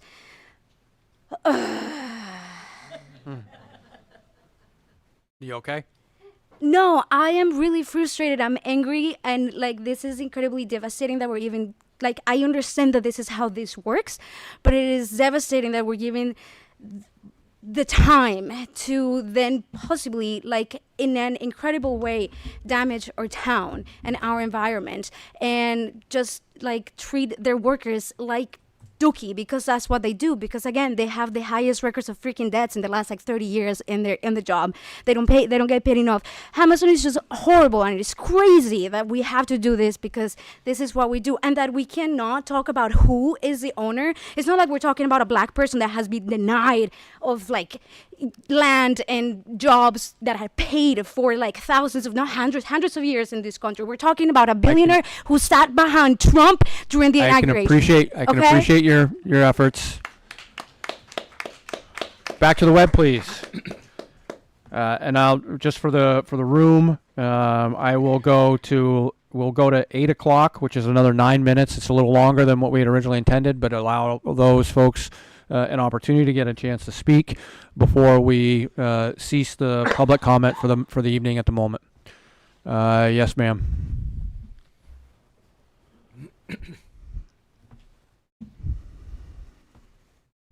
Name and address, please. My name is Allison Millar Barlow. I live at 12 Rosewood Trail in the town of Essex. The applicant stated this evening that town staff has confirmed that the project complies with the town plan. I want to clarify that site plan review is the responsibility of the DRB and not town staff.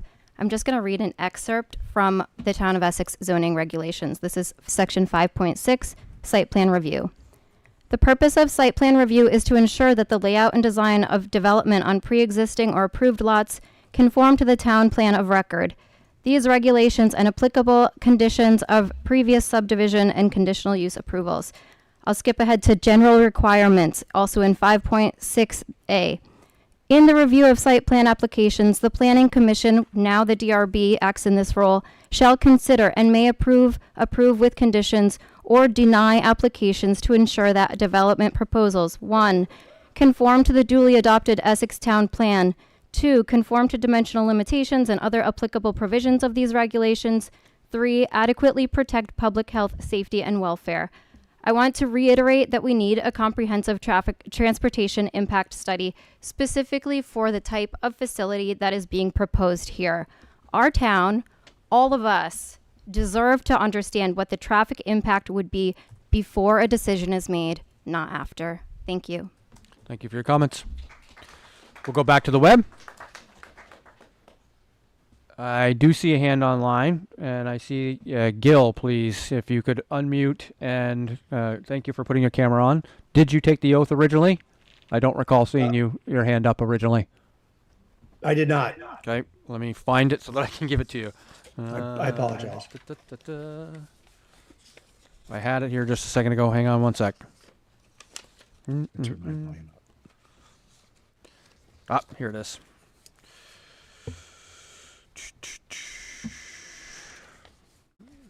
Pardon me? And your address. Yep. Gil, can you give us your address as well, please? 5 Whitetail Lane, Essex, Vermont. Thank you. And do you affirm that the evidence you're giving in cause under the consideration shall be the whole truth, nothing but the truth, and under the pains and penalties of perjury? I do. Thank you. Go ahead. I really just want to quickly address the argument made by the lawyer of Amazon that we in the board can in no way discriminate against Amazon as a company for wanting to develop here.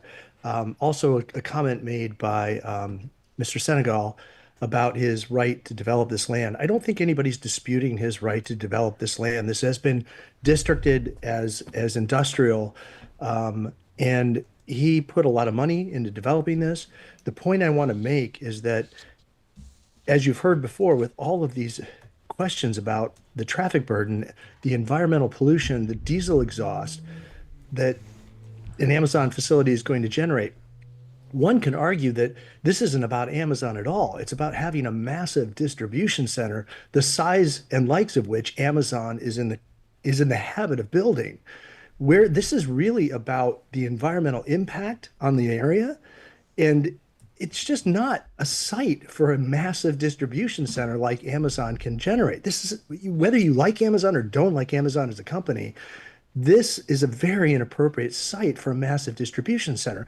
We've got Blodgett ovens right down the road. It's a Vermont company.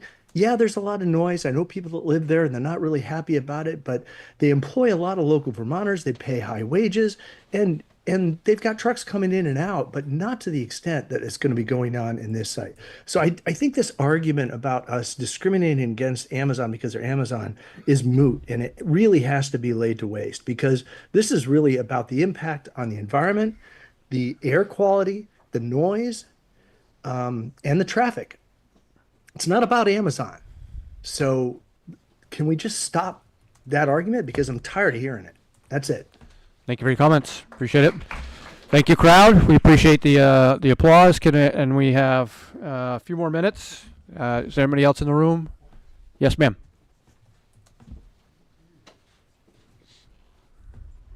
I think I have to do the oath too.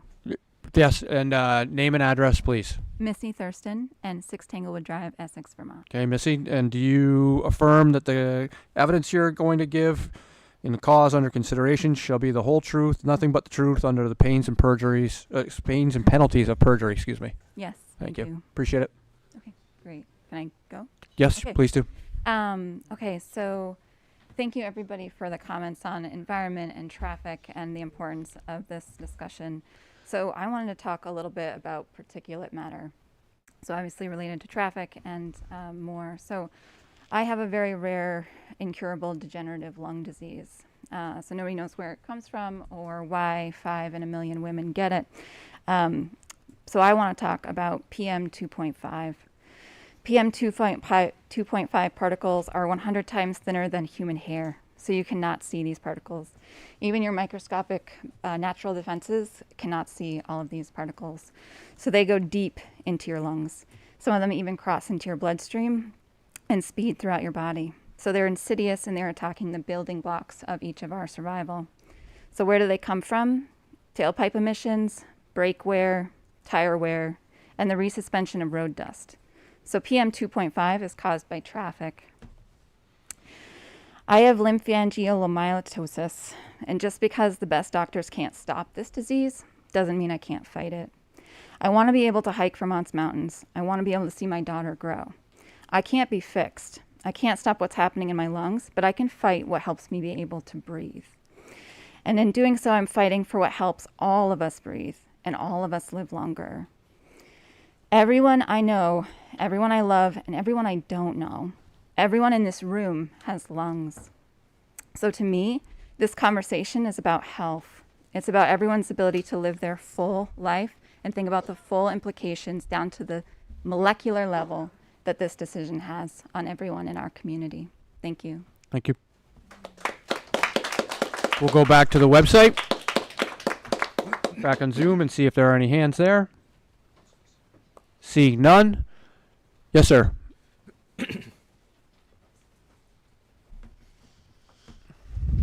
My name is Robert LaLancet. I live on West Sleepy Hollow Road, which will be a direct route to St. Albans from this facility. Saturday, I went to Granville, New York, where there's a 100 van parking area facility. This one proposed will be 3 times as large.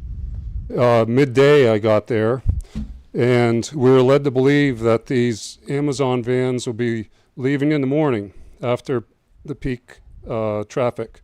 But what happened midday were private cars with small signs that says makes frequent stops on them. And they were just sitting there idling, air conditioners on, and then they would drive up, and I could see they went into their queuing area to get their package and leave. And when I was there for 20 minutes at least, there was probably 7 or 8 of these that went in and left. So this is a 24-hour facility. It definitely is. But like I say, these cars are coming in and out all day long, and I think the traffic study did not reflect to this. Thank you. Thank you. Okay.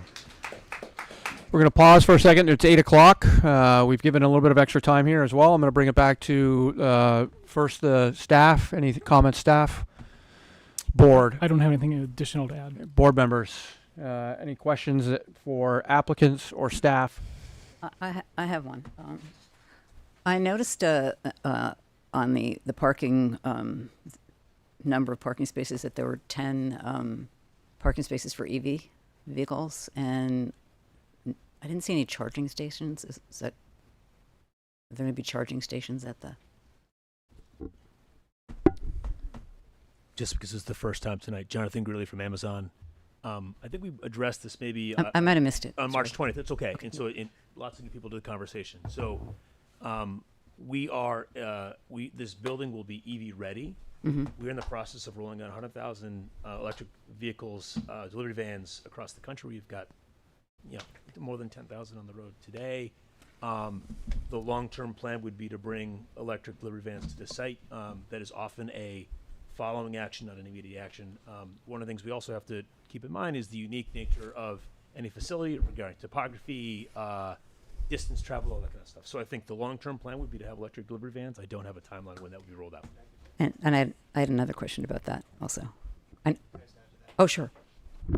I just wanted to add some color to that response. So you asked about the 10 EV spaces, and those 10 EV spaces will have charging heads. So there will be 10 charging stations installed, and we're also planning to have 50 as dictated on the plan to be EV ready. So essentially they'll have the conduits, the capacity in the building, everything except for the actual charging heads installed. Gotcha. So my next question was, I was doing a search for the traffic study, and I can't do it like Dwayne. I can't do a traffic study.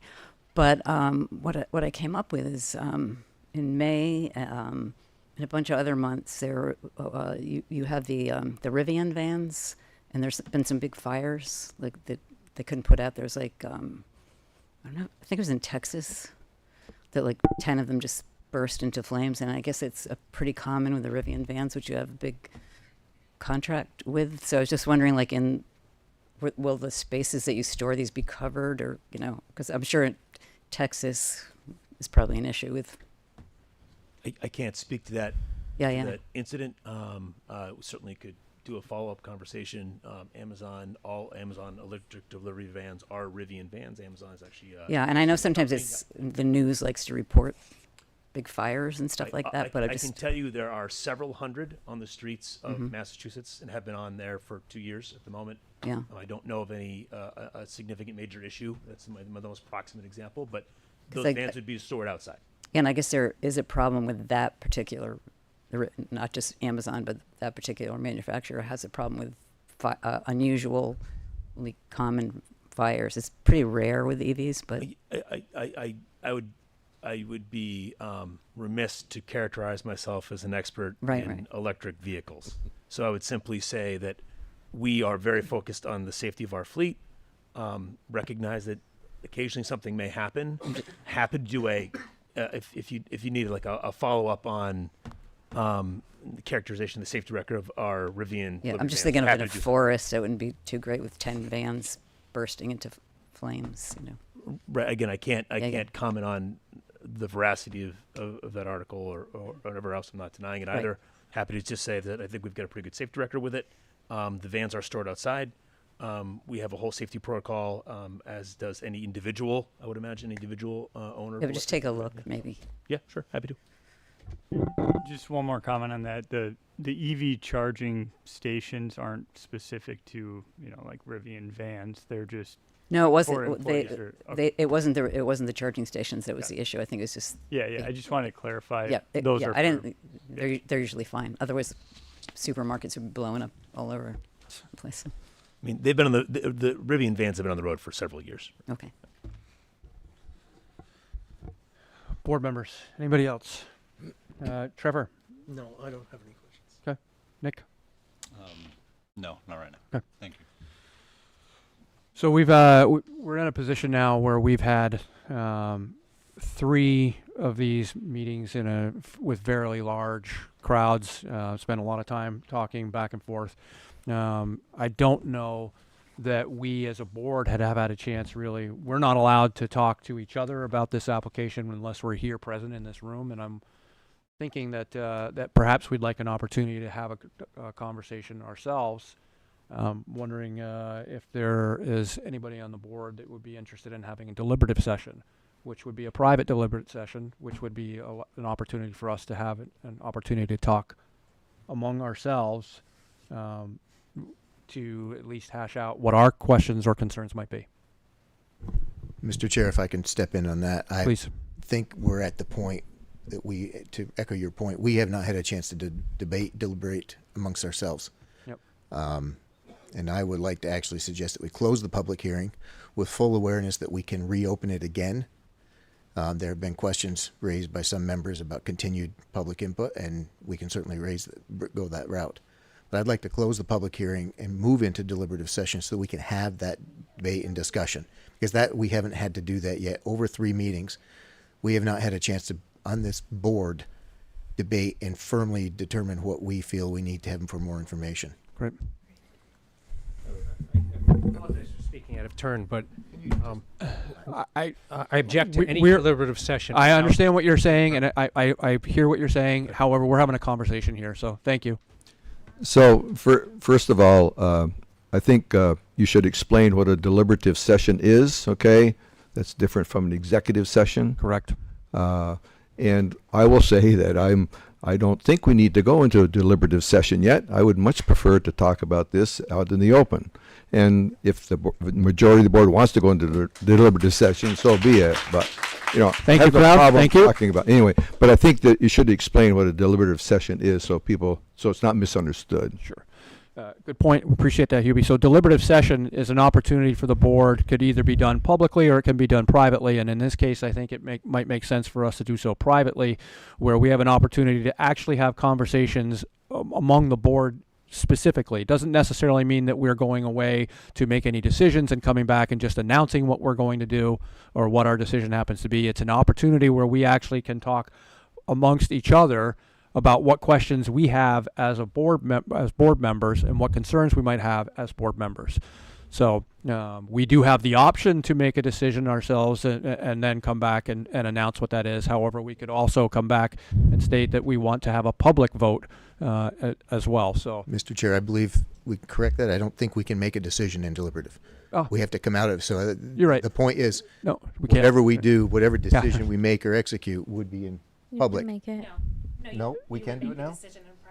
Okay, Yeah. that's Yeah. a new interpretation Yeah. for me, which is good. Yeah, and that's the difference between a deliberative and an executive session. Executive session would require would mean that you have to make this decision. Except an executive session, again, is for very, very clearly defined Correct. parameter of issues. Correct. So Yeah, that's not the case here. keep this.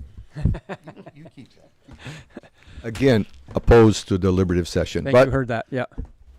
Stephanie.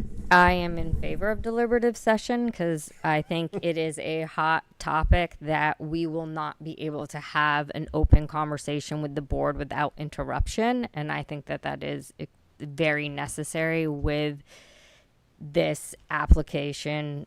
I've been on this board since last July and I've never seen anything like this. And the ability to actually have conversation without interruption, I think, is very important on this one. Thank you. Appreciate that. Sharon. I feel the same. Okay. The same meaning, the same as Stephanie, or the same as Hubie, or Same as Stephanie. okay. Thank you. Thank you for clarifying. Trevor. Open or closed, either way is fine with me. Nick. I think Stephanie said it very nicely. I agree. Okay, thank you. So in which case, then I would venture to have a motion to close public hearing for the time being, and Point of order. Do we have just not do that? Mr. Are we done with the public?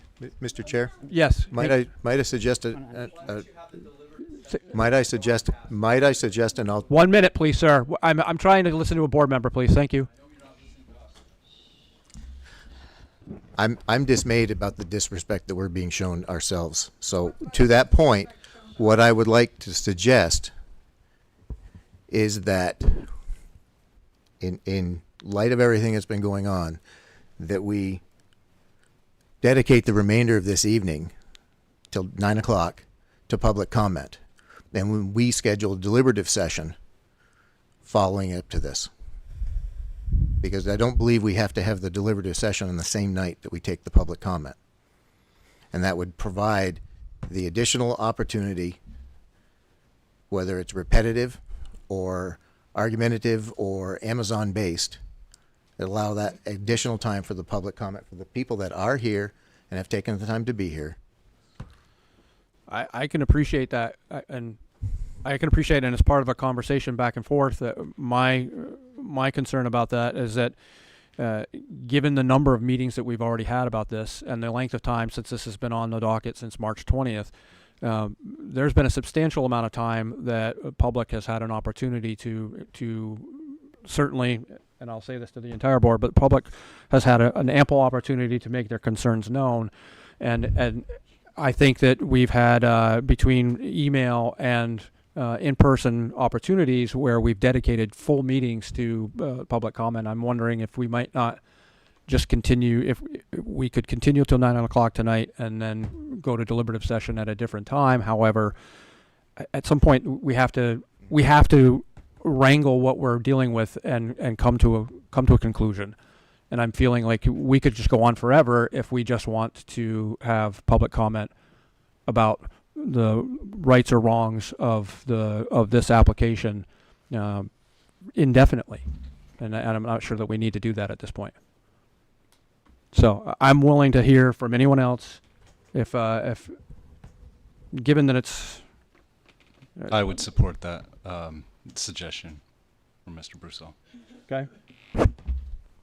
Anyone else? Hubie. Again, public comment till 9. I'm opposed to a deliberative session at this point. All right, if we want to have more public conversation, fine. But I do think that we're hearing a lot of repetitive information. I would hope that folks that have something substantially different, some facts, all right, not so much emotion, submit that information. I have read every single email that has been submitted. You know, there's been some good information. There's also been some that's, you know, not well thought out. So if you've got information, submit it. We'll read it. We'll consider it. And we're listening to all you people, okay? We're sitting here trying to be benign, if you believe that, but we are listening. Submit your information, but let's not keep repeating the same stuff over and over, please. Stephanie. Yeah, I mean, I kind of in the same boat as you, Ian. I think that, you know, we've gotten a lot of public feedback. We've had multiple meetings where we've just listened to the public, and we haven't had that conversation as a board. It doesn't mean we can't open it back up and let them have another opportunity at it, but at some point we as the board need to have that conversation. And I think we're getting to that point. And whether you like the applicant or you don't, there's also a time, you know, we're wasting their time as well. So, like, I feel that we're at a point where we as a board need to have a conversation, come back out with, here are our next steps and here's what we're going to do, which might mean here's some additional questions we want answered, and we'll open it back up to public comment. So I think we need to have a conversation as a board. I'm in that camp as well. And so, Could I be heard briefly? 1 second. I'm in the camp where we're not in a position where we're ever going to be able to have a conversation amongst ourselves without interruption, without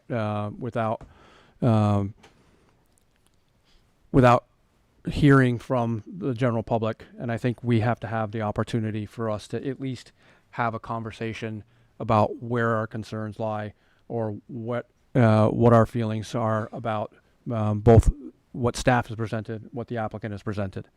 So that's my 2 cents. And I would. Would you entertain a motion to close the public hearing at this point? I would entertain that. Because then we can have the next discussion about the deliberative. So I would move that we close the public hearing at this time. Can I be heard on that? I will. I've got a motion before me to close the public hearing at this time. I would take a second. Is there a second? Second. Seconded by Sharon. Motion's been made and seconded. Is there any other discussion here with the board? All those in favor say aye. Aye. Aye. Opposed? No. No. Okay. Motion carries 4-2. Dissension being Hubie and Nick. Yes. 5-2. 5-2. I'm sorry. 5-2. Yes, my math is off this evening. Thank you. Yeah, 5-2. That means now that that at the moment the public hearing is closed, we will go. Now I will take motion to go into deliberative session. Can I be heard, please? As a matter of That now you cannot, because we've closed the public hearing. However, And you told me wait a moment, and then you held the vote. So I've never had that moment. You had a moment, and If you want this process to be characterized as a kangaroo court, you're succeeding. Thank you for your comments. That being said, I would entertain a motion to go into private deliberative session so that we can have a conversation as a board. You need to give reason. I think the reasons I've offered are that we cannot have a conversation as a board about where we stand or what our concerns may be without interruption, as we're seeing this evening. Actually, Mr. Chair, for the deliberative session, we don't need to have reasons like we do for executive session. Correct. So, knowing that we need to have that discussion amongst the commission or the board as it exists, I would offer a motion that we go into deliberative session with the full understanding that we may be reopening the public hearing afterwards. Private deliberative. Private deliberative, and I would actually exclude the applicants in this situation as well. Correct. Yes. Correct. It's just for the board. Yep. Okay. We have a motion before us to move to a private deliberative session. Do I have a second? Second. Seconded by Stephanie. All those further discussion? Hearing none. All those in favor of private deliberative session, say aye. Aye. Opposed? No. No. 5-3. No, 4-3. 4-3. Yep. Dissenters being Hubie, Trevor, and Nick. In which case now we are able to move to a private deliberative session, which I understand staff, we will, folks can stay here. You don't need to leave. We'll go upstairs and have a conversation as a board, and we'll return back here and perhaps either reopen Recording public stopped. comment, or we'll take the next steps from there. May I Thank you. make a statement?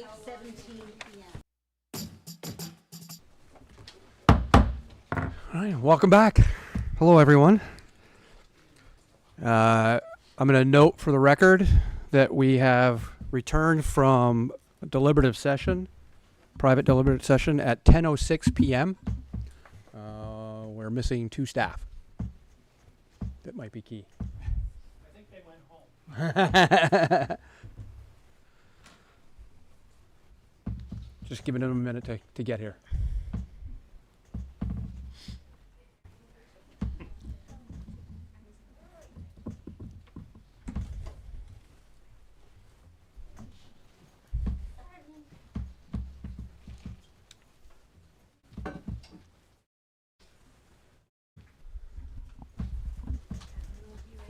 Yep. All that joking upstairs. Yeah.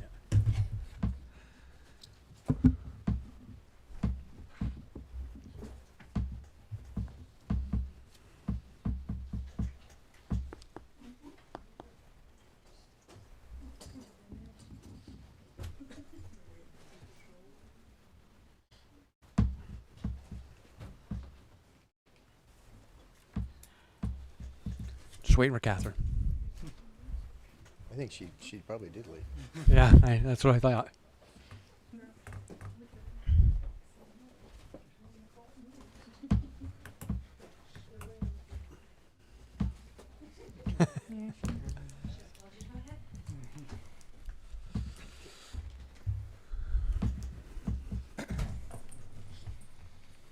Sharon, you good? Okay.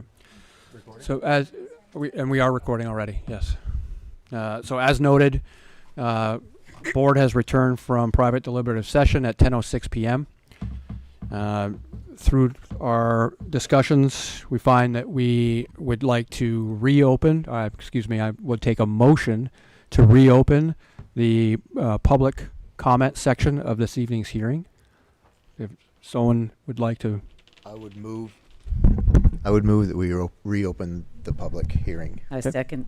Okay, we have a motion that's been made and seconded. The purpose of reopening this public hearing is because we have additional information that we would like to hear from the applicants, and it's imperative that if we do have additional information that we're seeking, that the public has an opportunity to weigh in on that information once provided.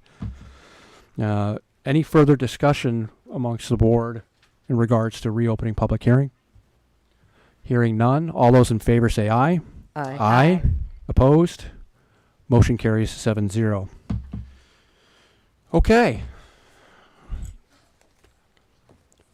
Through our conversations, we find that one of the most important and vital pieces to us is really greater detail about the traffic studies. And from that, what we would like to see from the applicants is we'd like some post-monitoring assessments of 3 identified comparable sites, both comparable in size to your current to the proposed, as well as to population, that we would like our Public Works to review and compare to the studies that we have on file, and that is what we're looking for next. Is there anything from the board that has any additional questions for applicants? Hearing none. So the public hearing is open, however, and we'll have opportunities to comment about the additional information that we're looking for. We're not going to take additional public comment this evening because this meeting will end up being needed to continue until the next available meeting date, when we can have the opportunity to review the information that we've asked the applicants for and have an opportunity for public to weigh in on. That said, I would be willing to take a motion to continue this Point of order, yes. Yeah. If we have a moment. Yep.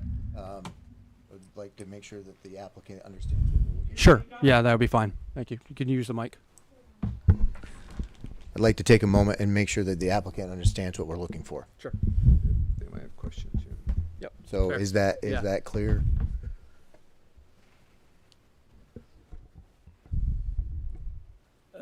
I guess I mean a little more detail would be great. I would just love to comment respectfully that I think I'd love to spend a minute or two. We gave a really high level overview of what we did since we last met, and I think out of respect for the process and the time and everybody gathered here, I want to politely push back on what I think has been a characterization of the trip counts in the traffic study that we've submitted, both for this individual parcel and the industrial park as a whole that has been previously approved.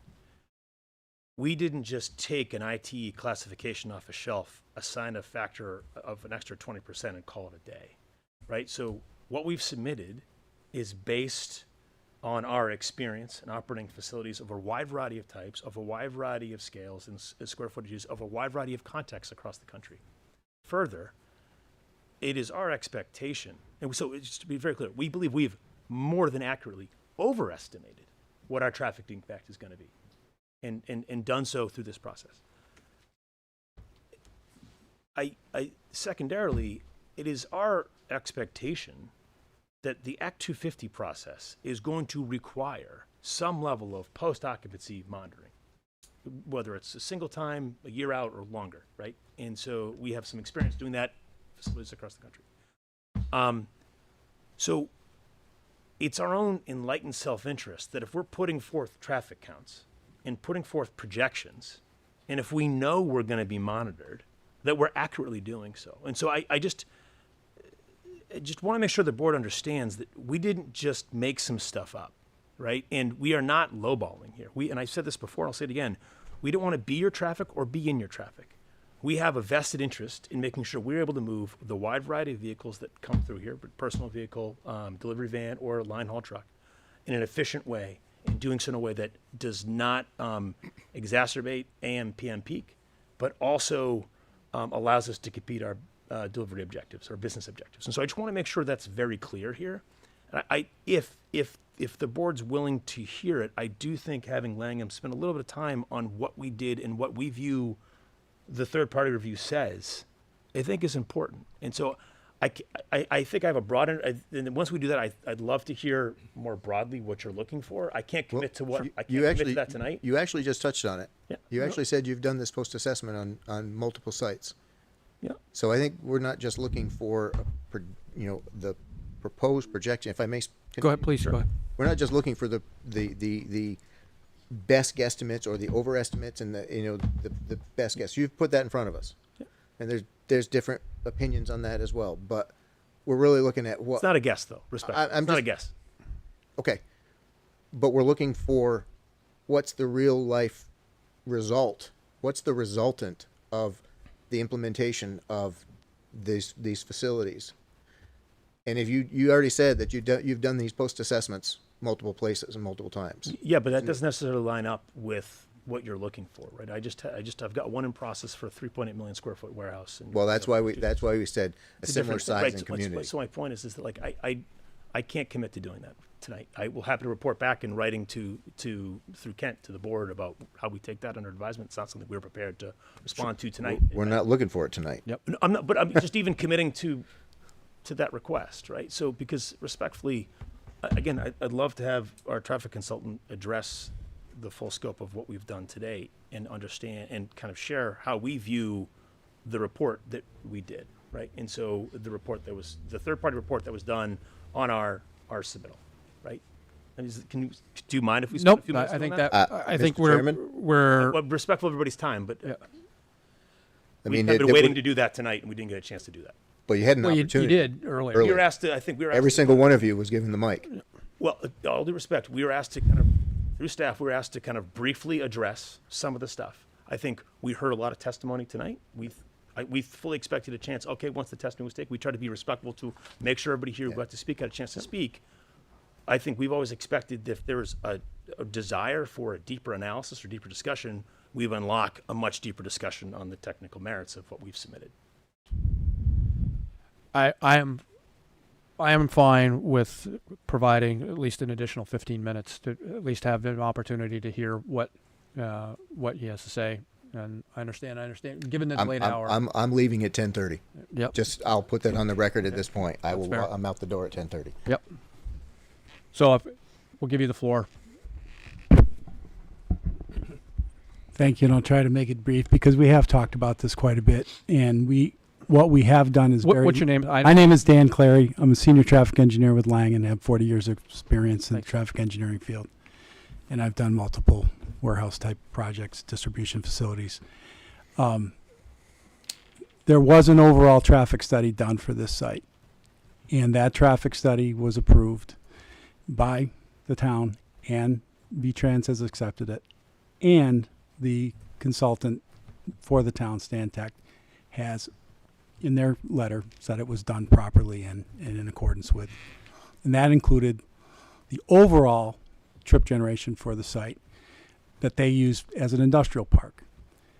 All we've done at this point is taken the 2 lots that we're occupying and estimated what amount of those trips are going to be attributable to this site. And the way we did that was not, as he said, it wasn't out of thin air. What we get from the end user in these cases is an operational plan, and it includes employees and schedules and things like that that aren't tied directly to trips, but you can, by knowing how they operate, understand how traffic comes to and from the site. What we did was chose the ITE land use code that most best reflected what type of operation it was, which is an end distribution facility, not dissimilar to FedEx or UPS and things like that, but unique. And then used an additional factor of safety above that, knowing, having done this a few times, that people were going to be skeptical about that, and that we wanted to make sure not only for the town, but for the user, that the infrastructure was solid, that it was going to work for them and for the town. That's why we applied the 20% factor. It's within the standard deviation. We didn't go low. We just went high. The other thing that we did was that we looked at not the peak hour on the roadway, but the actual peak for the user, which doesn't coincide with the peak hour of the roadway. The vans leave, the van employees come a little later, they load up and they leave after the roadway peak. They come home back to the facility later in the day, and that's spread out over a longer period of time. But we concentrated both the AM and PM user peaks, and when we did our analysis in the subsequent request from Stantec, that's how we did it. We didn't lower it. We basically gave 2 levels of safety on top of that to ensure that the facility was going to be able to work. The intersection of 117 and the industrial park driveway was going to work, not only again for the town, not only for VTrans, but for the user as well. What Stantec had asked us to do, and what they said in their report, was that both the original traffic study and what we did were done in accordance with standard procedures. They didn't take exception to how we did anything. They thought that the land use code was the proper one. VTrans thought it was the proper one. And then thirdly, we got together with them to look at what they were asked us to look at, which was the fact that our distributions are a little different than what an industrial park would be, for the overall, which is what they assumed in the original study. Our distributions are more even, more coming in, coming out than a 9 to 5, or a shift on a typical warehouse would be, where you'd get more in the morning and less going out and more going out. Ours are more even because people are coming in, dropping off, or picking up their vans, loading and leaving, and the opposite in the evening. So what we did was we then went back and looked at it two ways. We added the extra trips on, a very simple method, reran the analysis. Everything works the same. There was no difference in level of service. It's a very minor difference. The second thing that we did, and the second methodology that we used, that we talked to the Stantec about prior to doing it, was we stripped off the traffic that was assumed for those two lots in the original traffic study, then added back in our traffic. So it gave it a more realistic, trip generation for the overall facility. That also came back with no change to how the intersection operated. In some cases, it actually got better because the traffic was more evenly distributed. So I just want to kind of, make the case a little bit, because, traffic engineers in these kind of situations, nobody, we're not the most popular guys at the party. But I will tell you, at 40 years of doing this, we do it with integrity. We do it with a lot of thought, and we are trying to base it on the facts, which is their operational plan. And the way we did it here was, right in line with what we expect is actually going to happen at that facility. Let me ask this question. You had a response that you provided to Stantec, correct? Yep. Which was, I believe, emailed today. Is that correct? Yeah. Yesterday, but yeah. So that's not part of our public packet, right? And not information that we have seen as of yet. So I think that it would be helpful for us to have that as part of our public packet for us to be able to review, which may have some of the information that you were just talking about. Right. So it has been submitted to the town, and we also, as a courtesy, sent it to the DPW and to Stantec, and we've got no response back from that. Right, because you sent it yesterday, and so therefore they haven't had a chance to respond yet either. After the packet was created on Friday, we were not accepting new information. No, that's fine. We understand. We understand. Yeah, we received the letter from Stantec, I believe, on Friday. Right. We knew, we just wanted to provide it to you ahead of time, Ken, but we realized that it wouldn't have been in the packet. Right. Yep. So because we didn't have an opportunity to review that earlier this evening or prior to tonight, that's definitely something that we would like the opportunity to review. And public consumption also. And public consumption as well. I think the public has an opportunity to weigh in that as well, which is helpful now that we've reopened the public piece. Yes. We do have that electronically, and we will put that up on our website tomorrow. We have a current development applications page where all the information so far for this application is. So we'll post that in the morning. Okay. Just for the public to know. I would say that obviously we're not going to be able to review that this evening and come up with any new information this evening. So I would say that it would make sense for us at this point to continue this application. Again, apologies, but continue this application so we have an opportunity to review that. I would say that I know that we've requested the 3 additional studies. I would defer to staff, I think, a little bit about how we manage that from you at this point. I think we're still going to want to see that, correct? If that's something that you want to see. Yeah. Something we've agreed upon.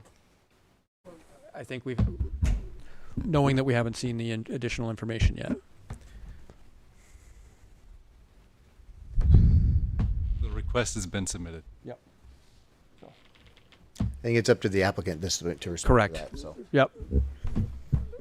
I was just going to say, I think, the goal of going through that and providing more time to review the correspondence with Stantec would be that the response to Stantec's letter, the additional information they asked for, would satisfy any concerns Fair by enough.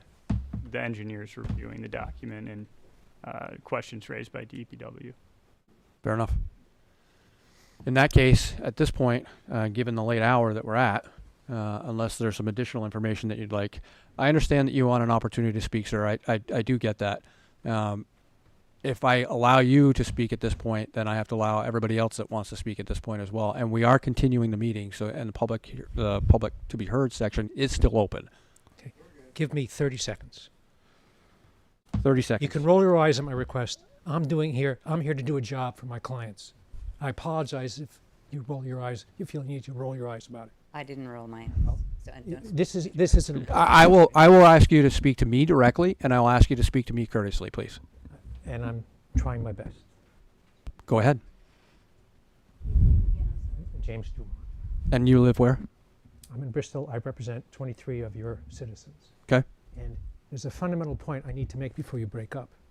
My clients are not participating as public citizens who are commenting. They have the same rights to participate as this gentleman does, as the applicant. They are interested persons. So we're not here asking for the opportunity to comment on what they've submitted. We're demanding the opportunity to use our rights under the statute to participate as parties, present our own testimony and our own arguments. And we haven't had the opportunity to do that in response to what was filed last week. My understanding is that we've had this has been open to the public for anyone to speak at this point in time. And we have asked for in this room this evening to be town residents first, because the town residents are the ones that are making the decision, and asking for new information for people to speak about new information. But beyond that, you always have an opportunity to submit your information to the staff via email, and if you have comments that need to be made, please email them. We don't want the opportunity to comment. We want the opportunity to testify and make the same presentation and have the same opportunities as Jeff's clients have had. We are parties, just like the applicant is a party. We're not asking for the opportunity to comment. We're asking for the opportunity to put on our case.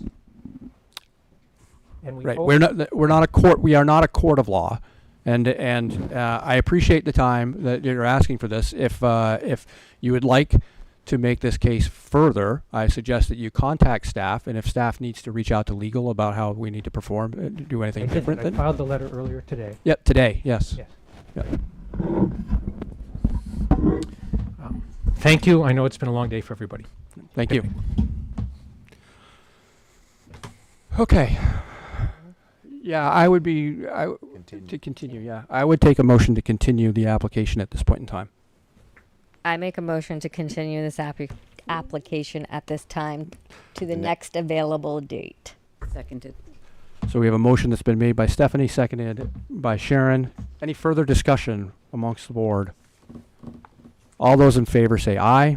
Aye. Opposed? Motion carries 7-0. We will get you on the docket at the next available date. Thank you, gentlemen. Thank you. Mr. Chairman? Yes. We're not done yet. I move that we adjourn. Yeah. I second. I have a motion made to adjourn. It's been seconded. I have a motion that's been made to adjourn, and it's been seconded. Any further discussion? Hearing none. All those in favor say aye. Aye. Aye. Opposed? Motion carries 7-0. We are adjourned. Recording stopped. Available date?